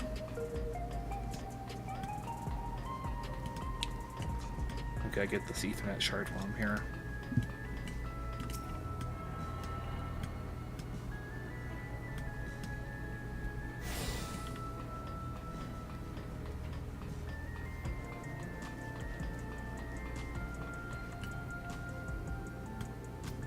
Sorry, 1 second.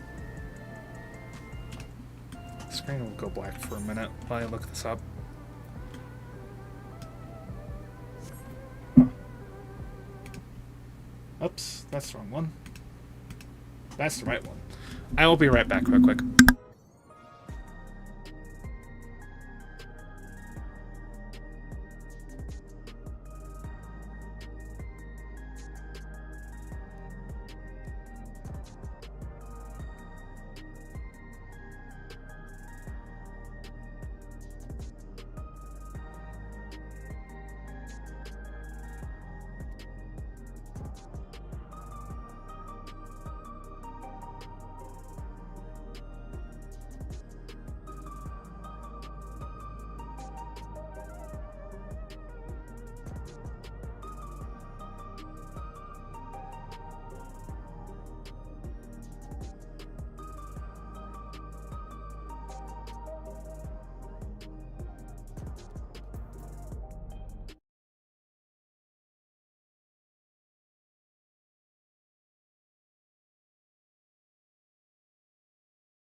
My sister telling me that since finding a vessel maker, that a lot of people apparently have been using it on the socials. Which, hooray! Nothing to it, eh? A child's amusement ride. And here we are, Resolution, the operational heart of Solution 9. From Resolution, we oversee the running of the district and provide essential services to citizens, such as welfare support and job introductions. It's quicker to show than tell, so let's proceed inside.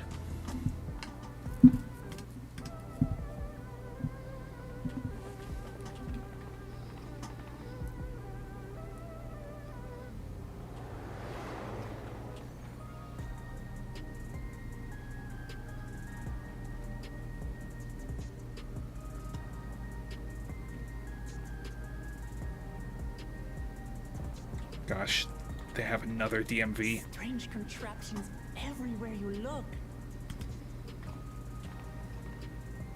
What's that?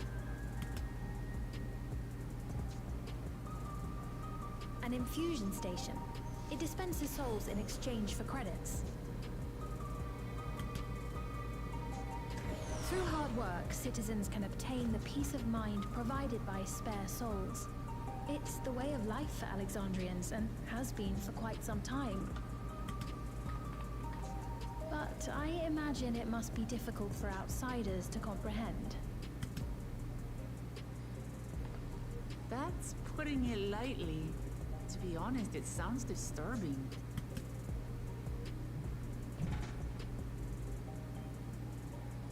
Still, I won't dismiss it out of hand. Practices like these don't arise from nothing. There's a reason why your culture is the way it is, and I'd like to understand.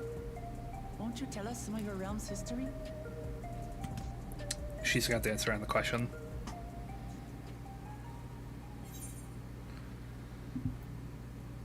With knowledge comes appreciation.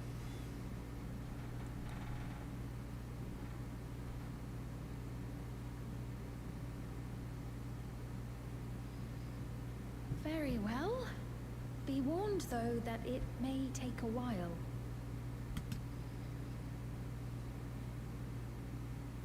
In the distant past, over 1,000 years ago it said, lightning energy began to swell in our world.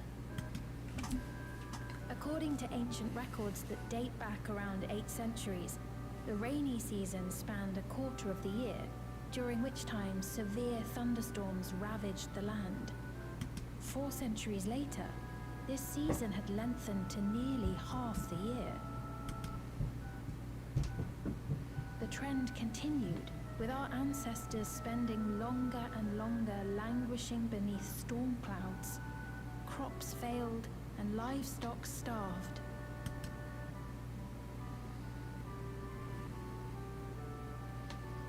But amidst this growing desperation, a miraculous material was discovered that promised salvation: electrope.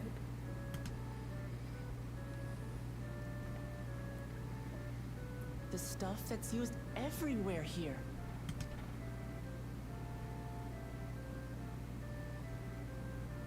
Indeed. One day, when out inspecting a forest after lightning had caused a fire, a villager came upon a curious black ore none had seen before. Testing revealed that the ore possessed a singular property.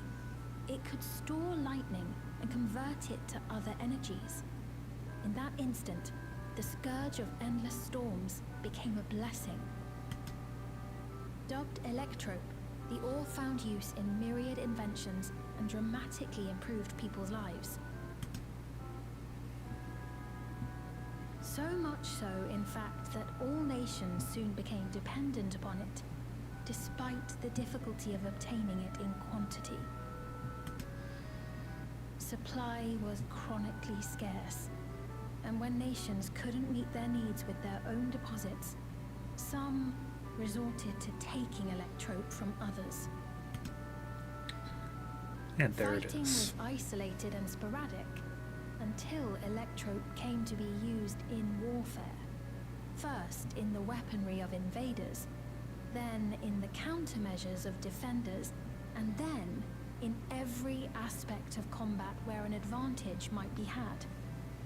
This served only to exacerbate the ore shortage, leading to further escalation. Before long, the entire world was engulfed in a terrible war known as the Storm Surge. Kind of similar to World War II, where supplies of steel started dwindling. Granted, I don't think we ever stole any of it from our enemies, but...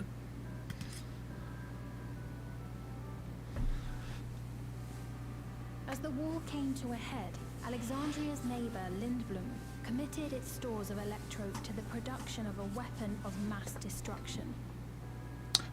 There it is. They deployed it on the front lines and triggered a calamity of frightful magnitude. Not even their own scientists had anticipated the force of the lightning that was unleashed. The energy inundated the entire continent, laying it to waste.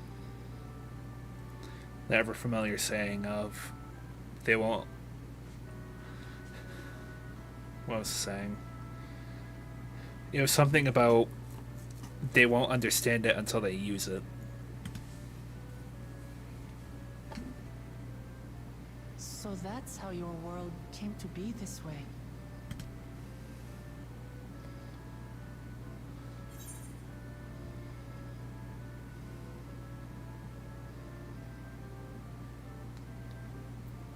Sounds an awful like an umbral calamity. You truly know a great many things that I don't. I should like to learn about you too sometime.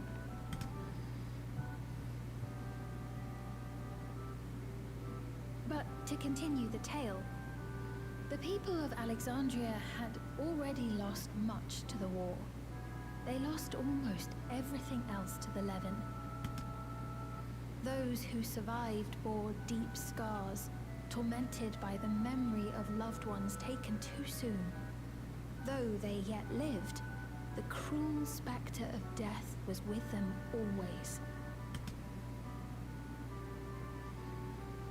Seeking a solution, our scientists turned once more to electrope, and after extensive research, they developed the means to preserve memory and soul. Physical death isn't the end. So long as our memories endure, we may live on. This belief sustained us then, and it sustains us now, granting us comfort. That's quite a tale.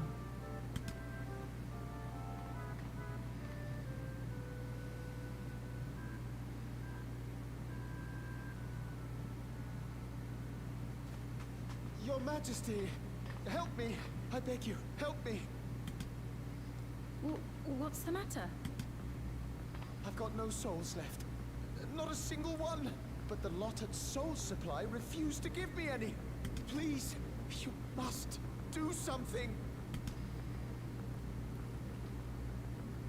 My apologies, Your Majesty. This man, he does no work. Instead, he drinks his days away on Trueview. He has only himself to blame if he has no credits for souls. That's not true. I'm a fighter at the Arcadian. Or rather, I was. I haven't been allowed to fight because of the King's decree. It isn't my choice. I see. You're a brave warrior of the arena. I want to help you, I sincerely do. But I cannot give you preferential treatment. Then open up the Arcadian again, so I can fight. I'm sorry, but that's not my decision to make. The king requires feral souls for war. He doesn't wish for them to be expended on amusements. You're useless! A queen in naught but name.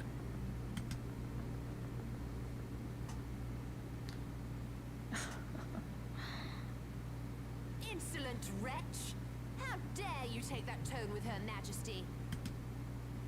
It's quite all right. Such things don't bother me, nor do I think ill of this man.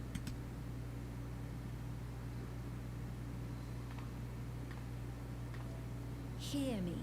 Though I cannot grant you a soul, I mean it when I say I want you to live. I love all of you equally, dearly. You are as family to me, and it pains me to see you deny yourself hope. I want you to find a happiness all your own, even if you must grow it from the smallest seed of joy. Out there, somewhere, is a reason for you to smile again. We all need to vent our frustrations from time to time. I will always be willing to lend an ear. Yes, Mum. Of course. Even without a spare soul, I suppose I'm fine as long as I stay in Solution 9.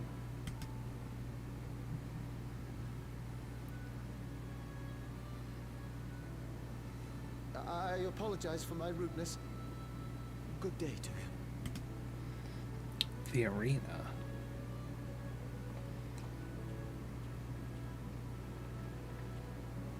Keep your chin up, my friend. And when you feel better, I'm sure you'll find another way to apply your talents.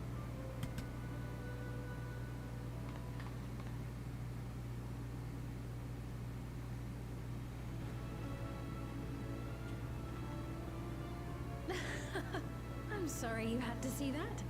Let's keep moving, shall we?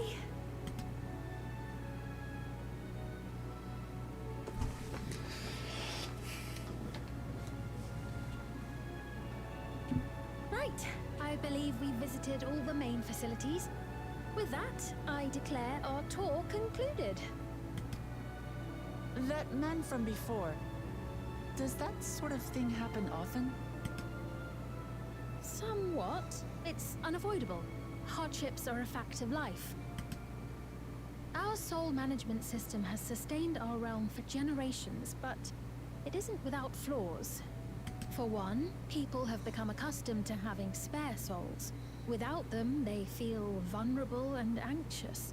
Some claim it may also have contributed to a decline in births. Just thinking out loud, but would it be possible to do away with the system?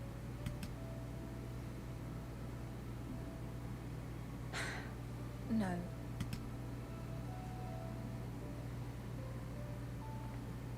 I know it isn't easy to change one's beliefs and way of life. The Mamolja had their reasons for their reliance on blessed siblings, much as you have yours for souls. But if we defeated Zorolja, you'd be able to make all the decisions, right?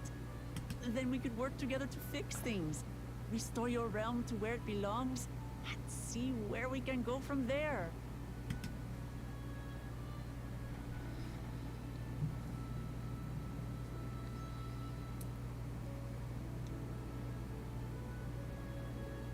Listen to me. There's something that I need to tell you.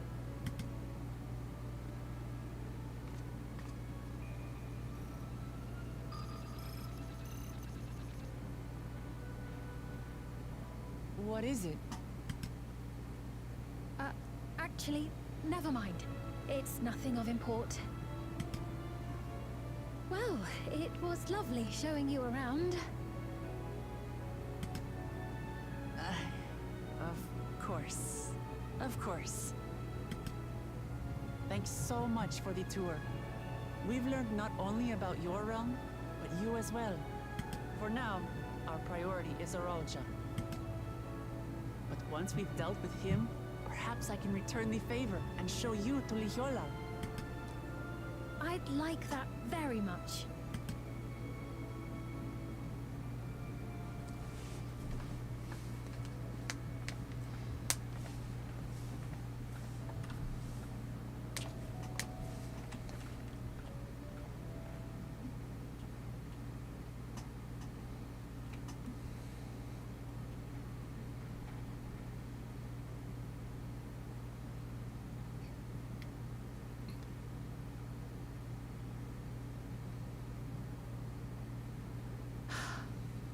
It seems I've no choice but to continue down this path.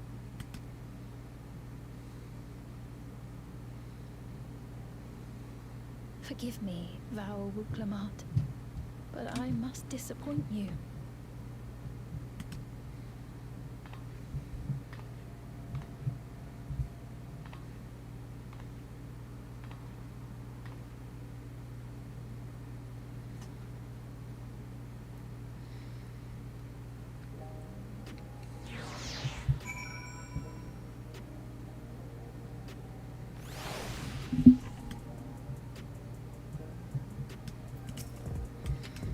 What was Sven wanting to tell us, I wonder?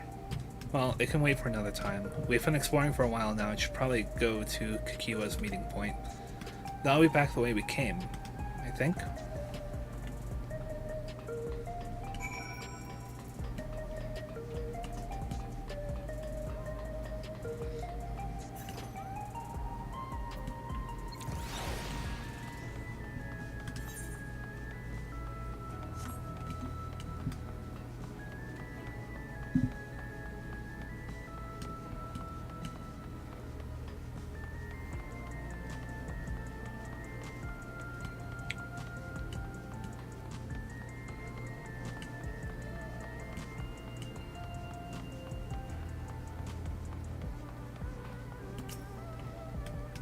Sven genuinely cares for her people. I can respect her for that. Thanks for a tour, I've come to better understand the lives of Alexandrians. They don't feel so strange and distant anymore. Scales of Blue. So we're supposed to go to a place called Truview? In the eastern sector. This conveyor ought to take us there. You know, once you get used to it, they're actually kind of fun. Come on, Thorak.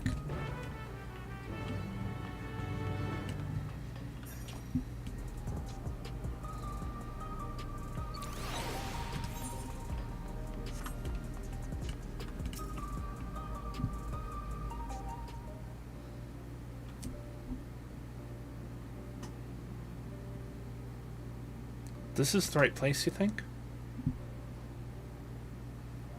I don't see the others, though. Well, rather than sitting and waiting, we might as well explore a bit more. Huh? Thorak, look over there. A Mamoja child? What are they doing here?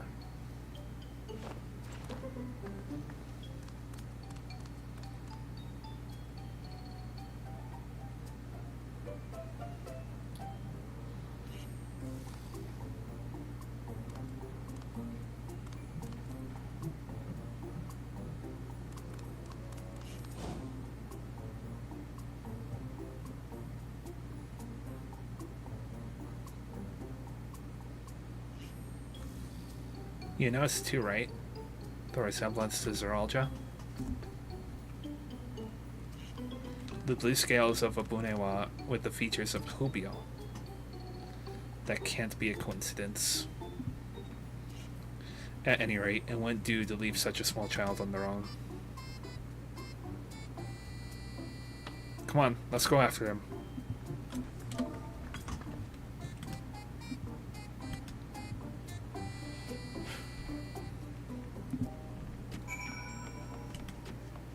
I'm still just trying to think of what... So it's a parking garage. Red bike. It's either sleek black or just stock. Big old van. A couple of cars. Finally got the electro warmed up and the engine ticking over. I was gonna say, not gonna go anywhere.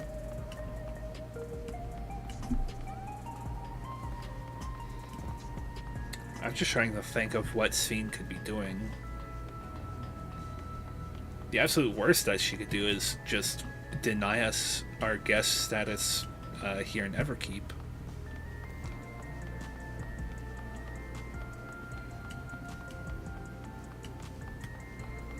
You ever try that stuff they make on level 4?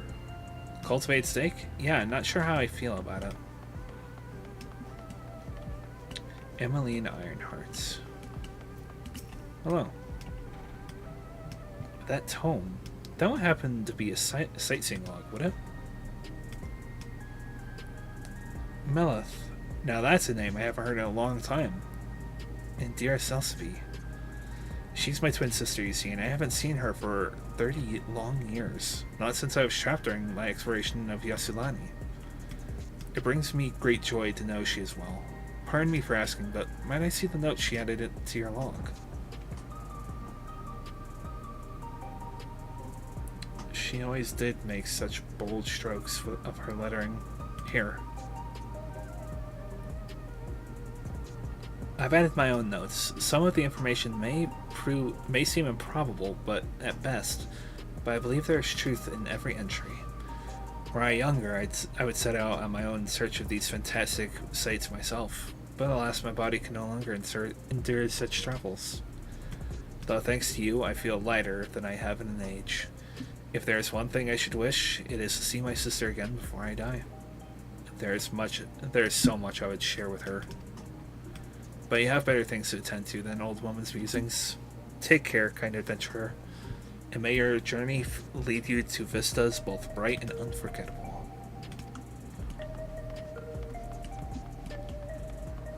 What a view.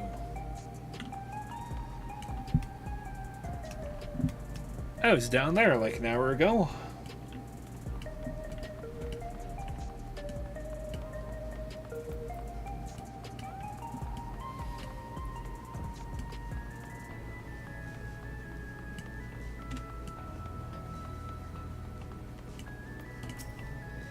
I think they ran this way.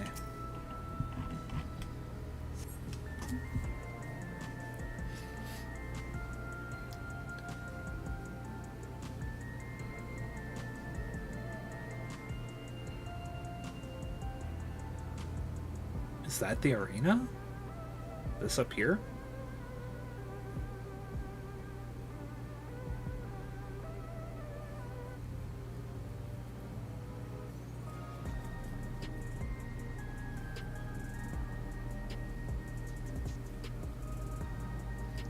So this is True View.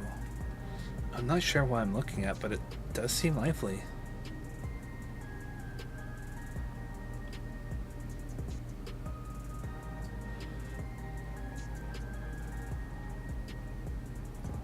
That building's just about the only one that isn't lit up. Not open for business at the moment, I guess.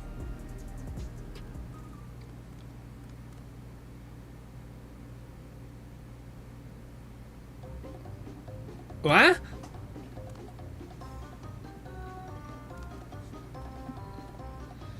I didn't see you there.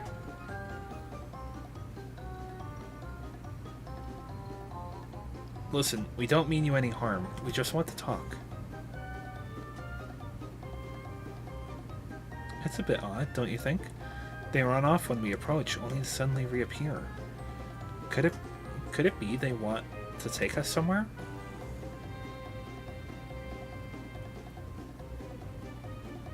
Is that the way of it? You want us to follow you?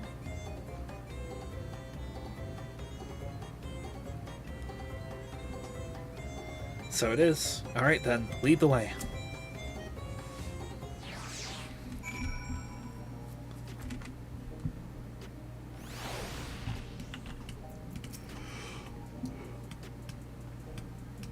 Let's see where they take us. Yes.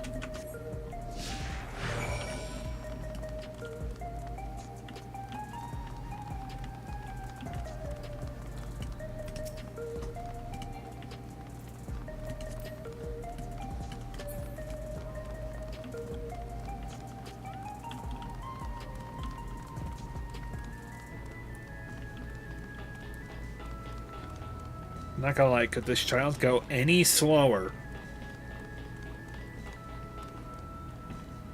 Nah, probably just being impatient. Recreation zone.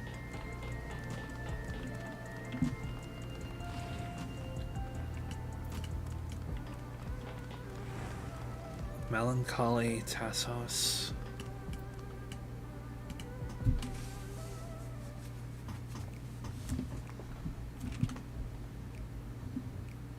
Is this where you wanted to bring us?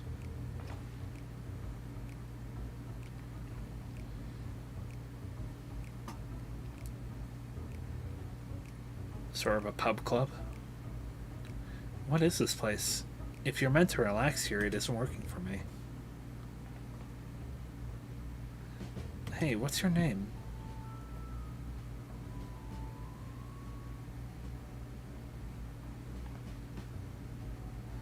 So you're still not inclined to talk.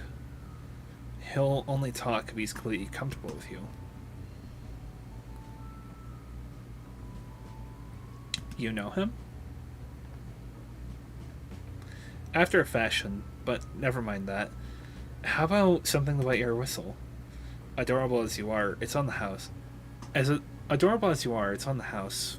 I can recommend our special, Her Majesty. I'll prepare one without liquor for the boy too.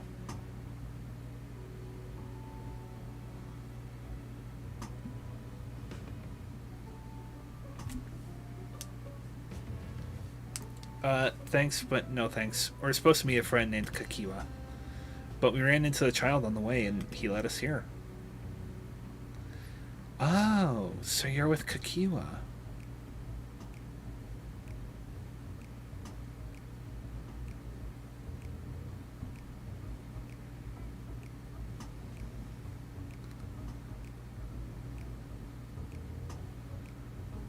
In that case, go and have a chat with Big Tassos over there. He'll show you to a fun place.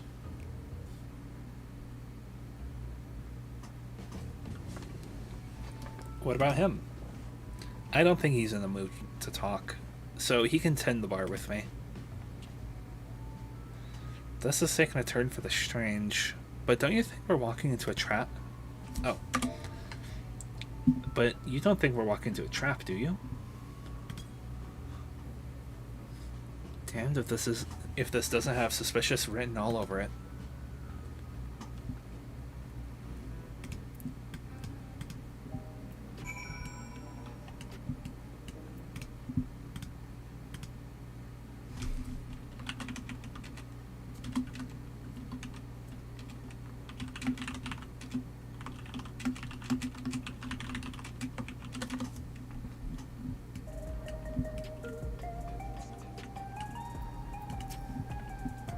What is this fun place meant to be? Is Kakiwa there? Well, I suppose there's only one way to find out. Come on, let's talk to this Tassos fella.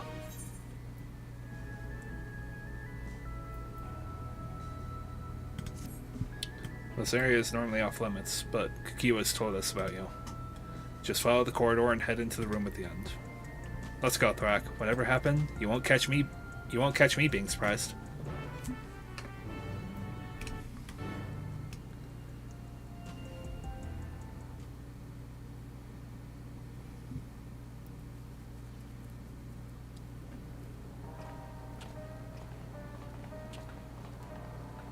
Wonderful! They're here! We've only just arrived ourselves. Amazing.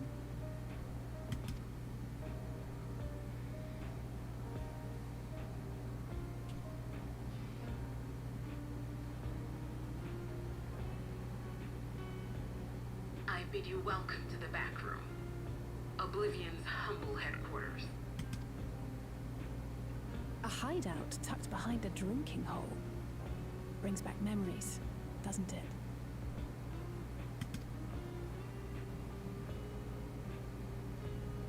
Our members here are mainly creators and adapters. That is, scientists and engineers who specialize in electro. They use their skills to provide support to our field operatives. Geralt, Shale, be so kind as to give our friends an overview of your duties. Geralt?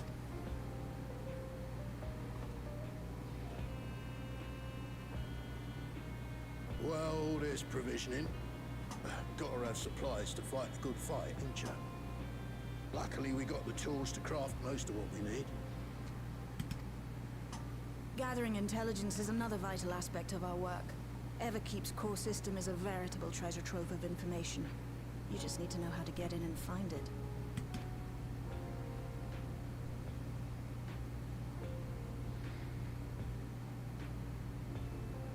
We also handle surveillance and communications, watching the enemy's movements and coordinating our own.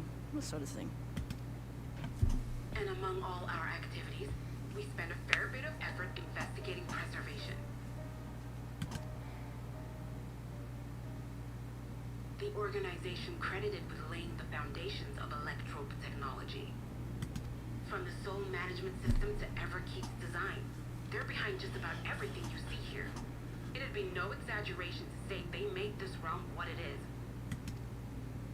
But their magnum opus was without a doubt the power which was used to join Alexandria to Tural. Interdimensional fusion. Said power isn't unlike my summoning technique and the magic within Azam's crystal. Yet, though the effect is localized, to be able to fuse realities. Even with my knowledge, I struggle to conceive how it could be possible. Incidentally, the founders of our group, a husband and wife, were members of preservation at one point. That they opposed the fusing of worlds, and so defected in order to prevent it. While not entirely unexpected, given what we have seen, this is still quite the revelation. I have a feeling I know who the husband and wife were that defected.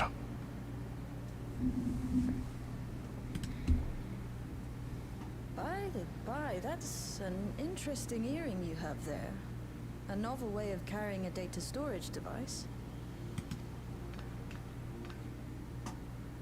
Oh, you didn't know? Well, as a precautionary measure against machine infiltration, we scan everyone as they enter.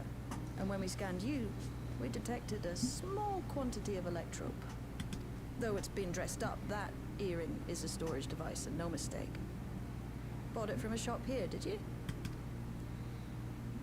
No, it isn't bought, but inherited.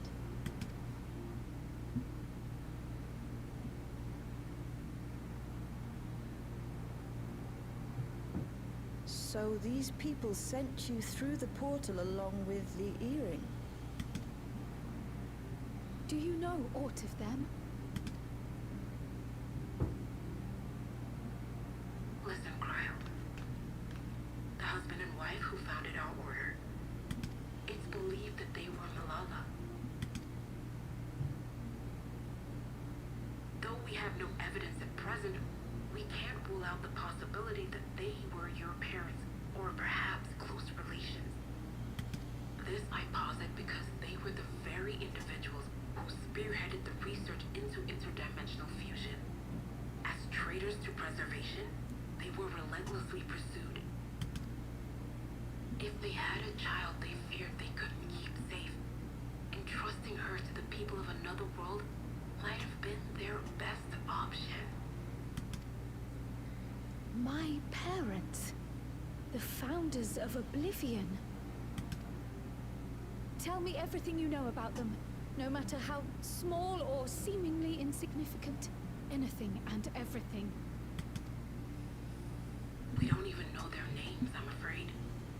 In a bid to elude preservation's agents, we suspect they erased all trace of themselves. I'm sorry we couldn't be of more help. If you're interested, though, you're welcome to review our accumulated data. Yes, please. As an individual and member of my order both, I wish to learn as much as possible. I should also like to peruse the data. Where the joining of realities is concerned, I may well be of service. Of course. Feel free to peruse to your heart's content.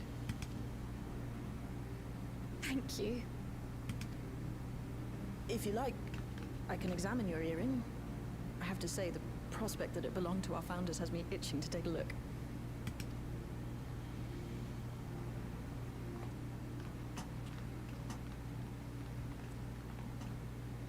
I dare say we have enough eyes to pore over your records. Is there any other way we might be productive? Not right now. we're still waiting for Zaralja to make the next move. In that case, Alice, would you mind accompanying me? Gladly.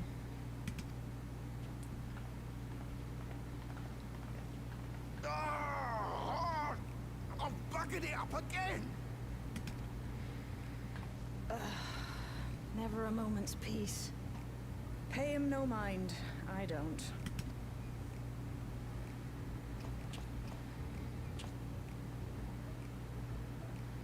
Oi, you two there. One of you give me a hand, would you? Don't matter who.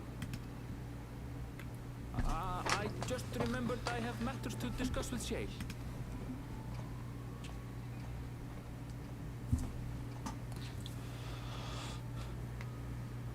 Well, I'm lucky last. The fact that I'm completely dressed in pink only adds to this scene.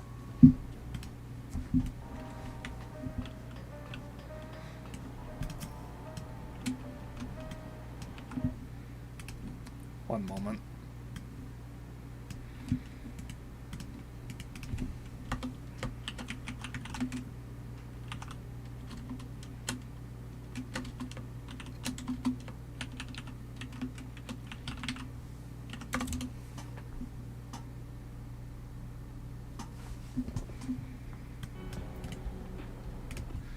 Sorry you had to see me passion spilling over. It happens when you put your heart and soul into your craft, you know? You're not to be weird or nothing, but I felt a sense of kinship when I saw you. As if we met in another life. Anyway, as I was saying, I need someone to lend me a hand.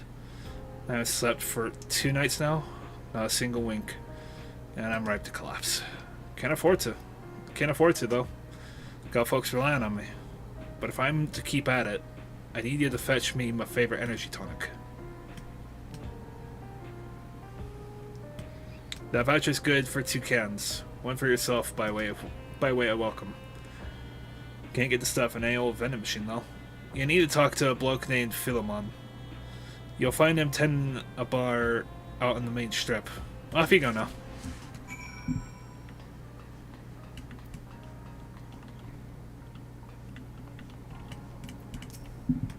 A little. Wait. When I go on the attack, do you think I'm pushing forward too quickly? A little. Try to keep closer to the rest of us so you don't get surrounded. Better you than me. Seldom does one see Kryl so openly impassioned. As her comrade, I will do my best to support her. Shell has already extracted the data on my earring. At long last a clue, my apologies, but I will remain here to review the information. I feel for you. When Gunnult is a brilliant while Gunnult is a brilliant adapter, it's as if he's stuck on full volume. It's all I can do to put up with the clamor. By the by, you didn't know him before, did you? Don't see how you could, but for a moment there you were looking at him like you had seen a ghost. Whenever we get a new shard involved, there's always a Gerald.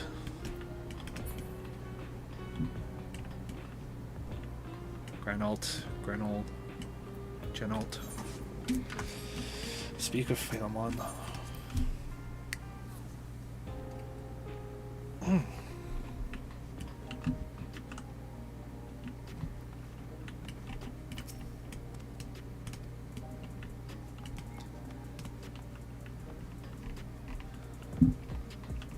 Yep, here we are.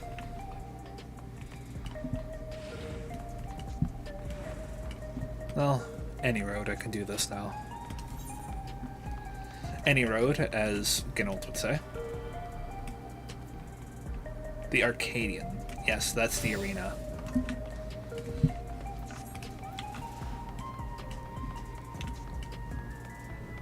I was still just trying to think of what Sven could do to try and disappoint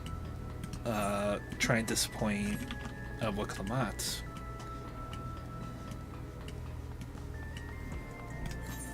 Theoretically, she could do anything as queen.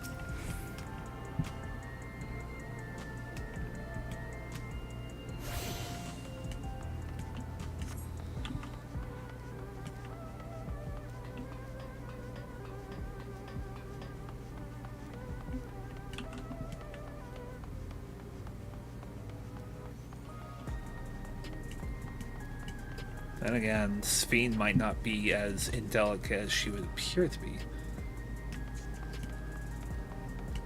What shall I order?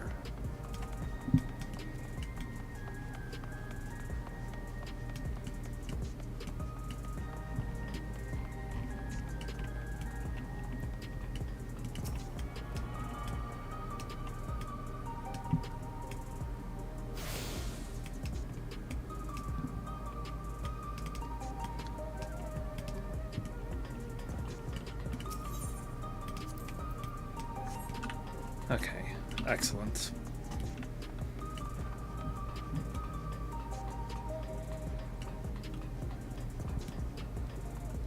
Is the Arcadian ever going to reopen? Not with a war going on, that's for sure. I've earned this. Hey, Philemon. Welcome. What are you having? Energy tonics you can't get from the venom machines? How dare you suggest that I sell such dangerous stuff? Away with you! Away with you, and don't come back! Got a voucher?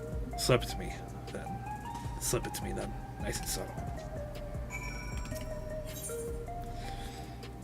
Gives you teeth. Supplied by a Bolivian member Ginold. This voucher can be redeemed for 2 cans of energy tonic from Philemon.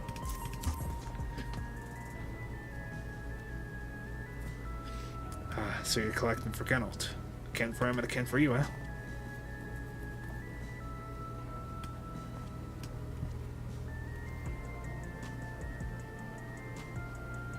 There you go. Yours is formulated for beginners, gentler than the full-strength stuff. It's not contraband or anything, so you won't run afoul of the authorities. But if the Rodina Consortium was made aware of my social selection, it'd be bad for business. Now, seeing as it's your first time, I want you to drink your tonic here, just in case there's side effects. Bottoms up now. You make sure it doesn't affect you in any unintended ways.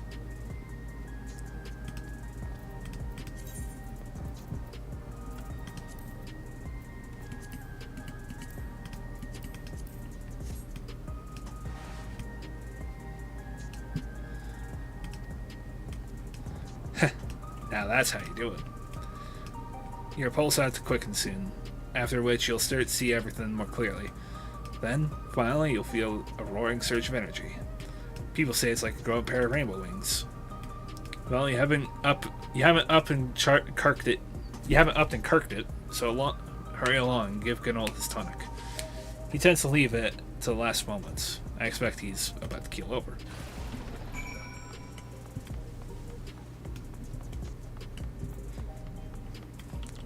I am powered by decay! I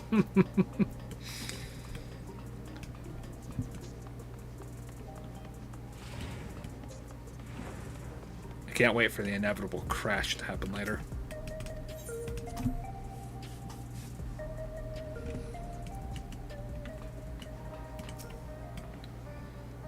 We're learning about regulators at the moment. How's your errand coming along? What do you think of the crew here? An interesting bunch, right? I personally recruited Ginold and Shell, by the way. Nary a moment goes by without Ginold moaning and grunting. I presume it's how he expresses his passion for his work. Is it just me, or are there rainbows in your eyes?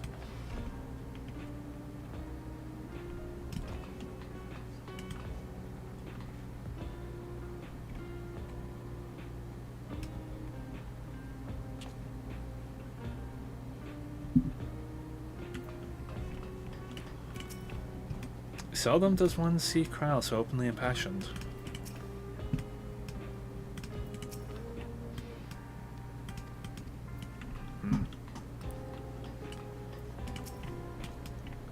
You've got the tonic? Give it here, quick!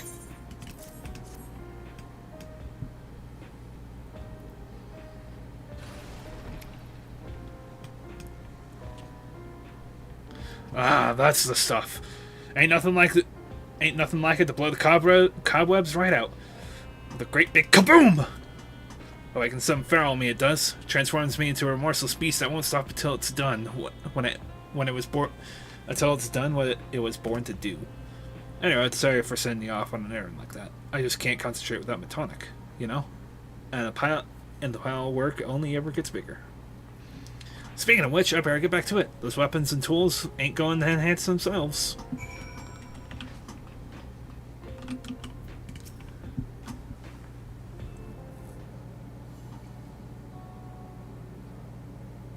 So that's why I'm gonna crash and burn. I've been meaning to ask about that Mamolja child.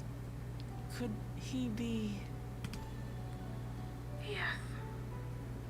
In all likelihood, he's Doralja's son. So you think so too? But what is he doing here? He was abandoned, the poor dear. We found him in the drift downs a few years ago. To think he'd cast aside his child. We can't say for certain who he was born to, or why he was on his own. But he's a blue-scaled Hubigo, and Zoralja is the only other one around. That being the case, everyone assumes they're father and son. Even the boy has put two and two together. This all happened when he was very little, so he has no recollection of his parents. It breaks my heart to think of it. What's his name? Kulja.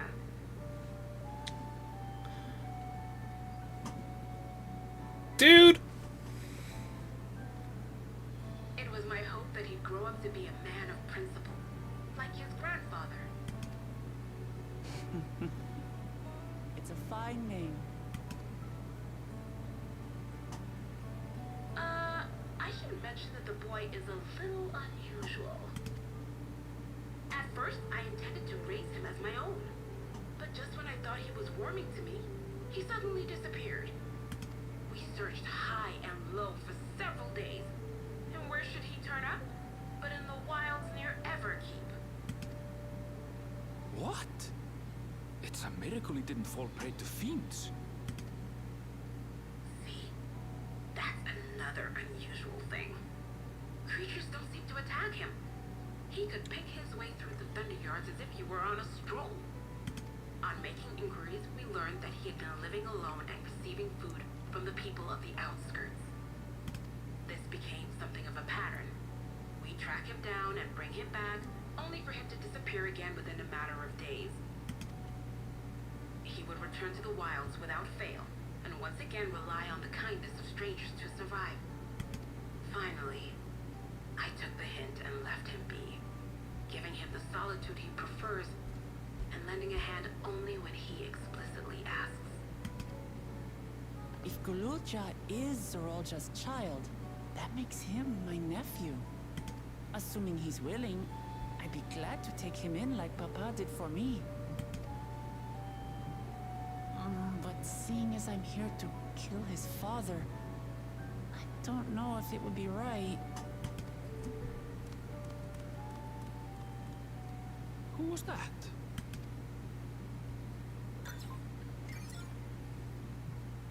Oh dear.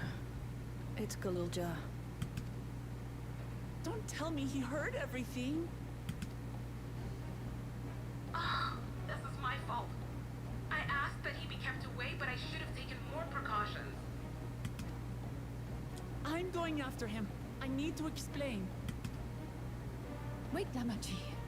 I understand your haste, but it'd be best to coordinate a search. Kakiwa, do you have any idea where he might go? There's no telling, I'm afraid. He could as easily be outside the tower as here in Solution 9. If those who can fight would search below, my mother and I will scour the district. Sounds like a plan. Let's get to it.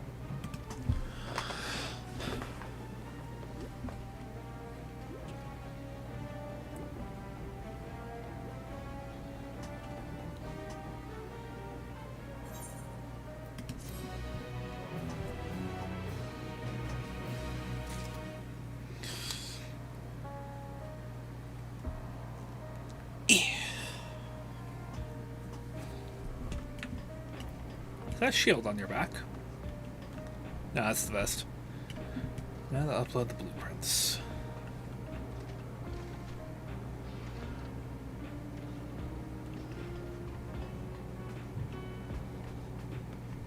Can barely keep my eyes open.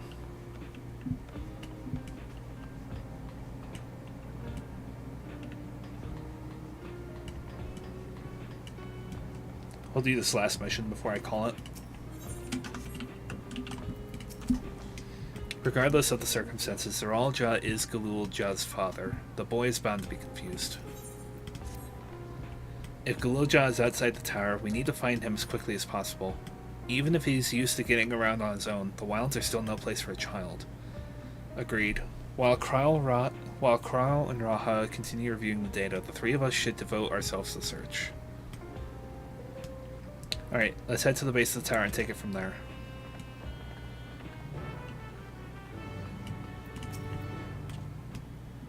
Worry not, the rest of us will keep our preparations moving along. You need but concentrate on finding Galulja. I hope Galulja will be alright. Should he return here, we'll be certain to let you know. I'm sorry, I should have noticed sooner.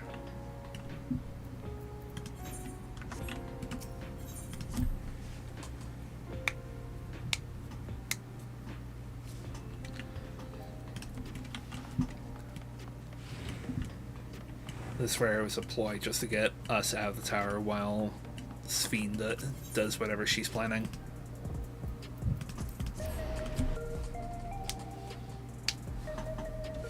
Although who knows, maybe this is going to the other half of this area here.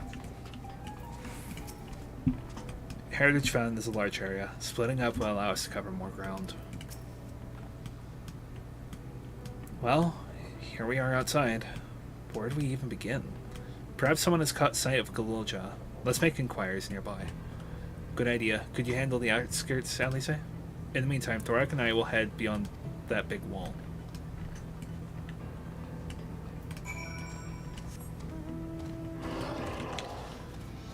Behemoth away!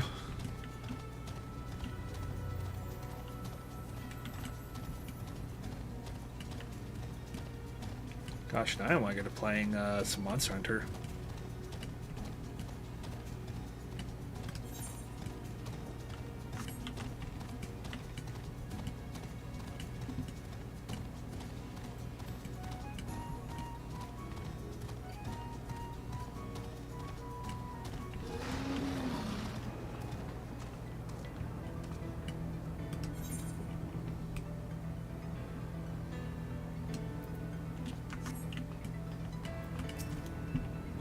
Where have you gone, little one?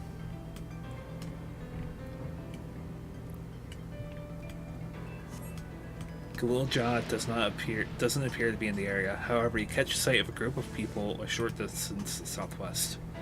You spot those people too, yes? Perhaps they've seen something. Come on.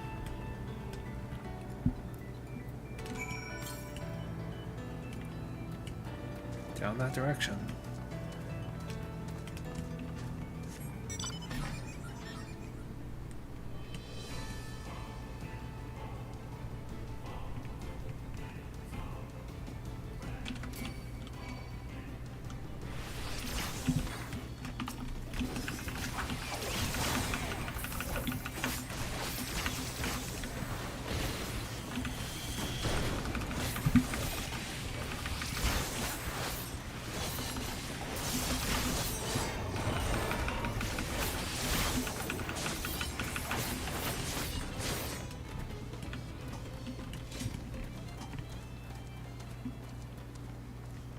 They're all just so freaking dead when I get to them.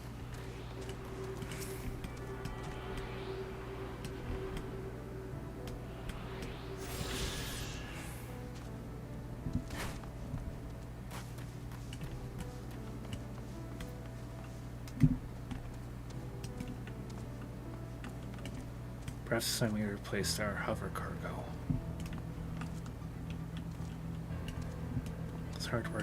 This is hard work even on the best days.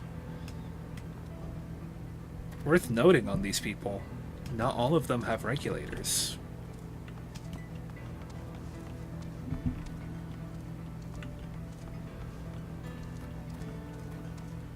This should be good for something.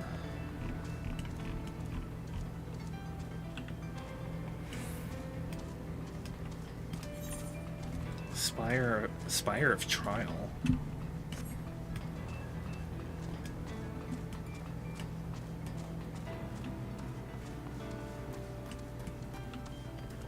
Well, might as well ask around. I can tell you've a good eye, and I'm not talking about your ocular capabilities. What I mean is that you seem to be well suited for finding lost valuables, useful resources, and the like. If you've a mind to become a reforger, I'm certain you'd go far. As possessor of a good eye myself, I'd bet on it. So these are reforgers. The things we find are used in one of two ways, for ourselves or passed on to the others. We meet all sorts of interesting individuals, and over time we gradually build a large network of contacts. I'm not familiar with your footfalls.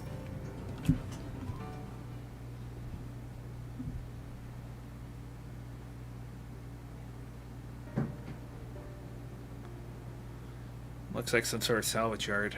Well, let's ask after Gululja. Gululja isn't here.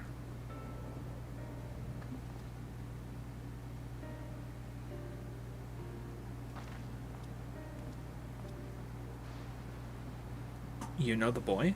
Have you seen him?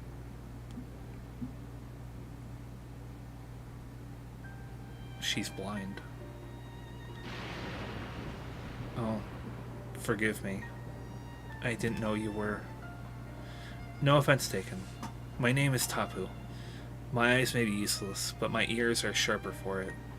I can recognize people by their footfalls, including Gululja. So he didn't come this way. Where in the world could he be? I do not know your voices. Who are you to Gululja? And why do you search for him? I'm family. Though we're not related by blood, his father is my brother. I've only just met Gululja, and we haven't had the chance to talk properly. But I'm about to do something that'll make him hate me, and I wanted the chance to explain. His father is your brother. Then that means you're... Yes, I'm Wuklamat, Vow of Resolve of Tuliolnal. And I've journeyed here to bring my brother Zeralja to account for murdering our people and our father. When all is said and done, Gululja may want nothing to do with me. Nonetheless, I'll consider him family. I'll always be there for him, and I want him to know that.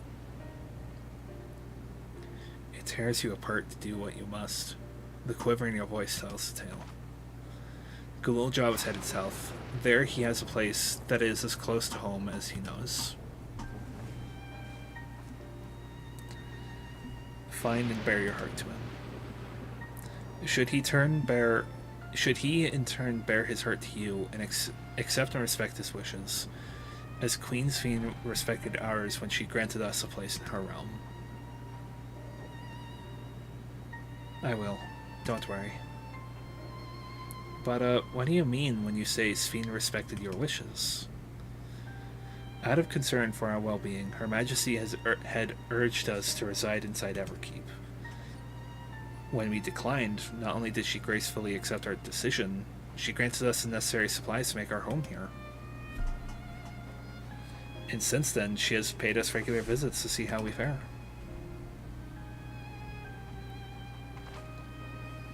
That sounds like Sphene, alright. Well, thanks for telling me about Gululja. I'll find him and then we'll have a good talk. We continue south, it seems. Let's keep our eyes peeled as we make our way.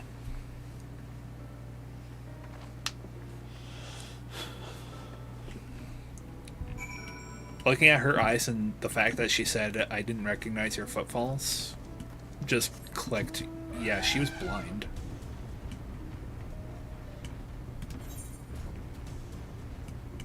Little details that you don't get to see all that often.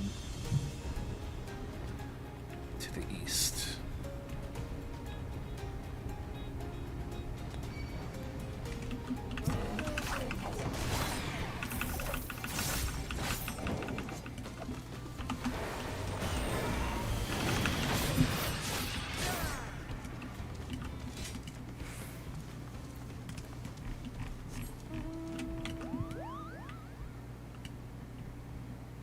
Lightning elements? Oh. What am I doing? I should be waiting for the quest to take me there naturally rather than going there myself and wasting time.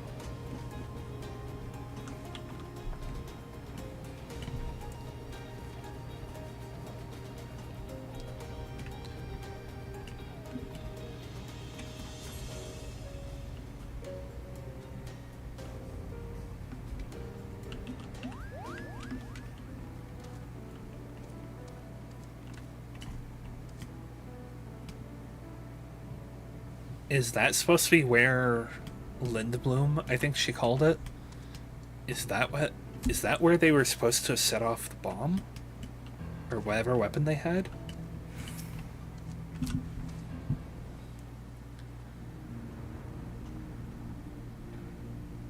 It's a town.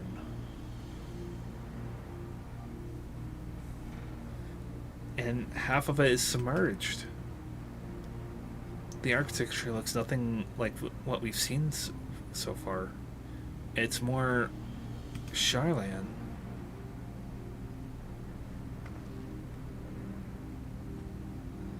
Ah, there he is, among the ruins. I only caught a glimpse, but there's no mistaking that tiny silhouette. Let's hurry after him. It'd be a disaster if a building collapses while he's inside.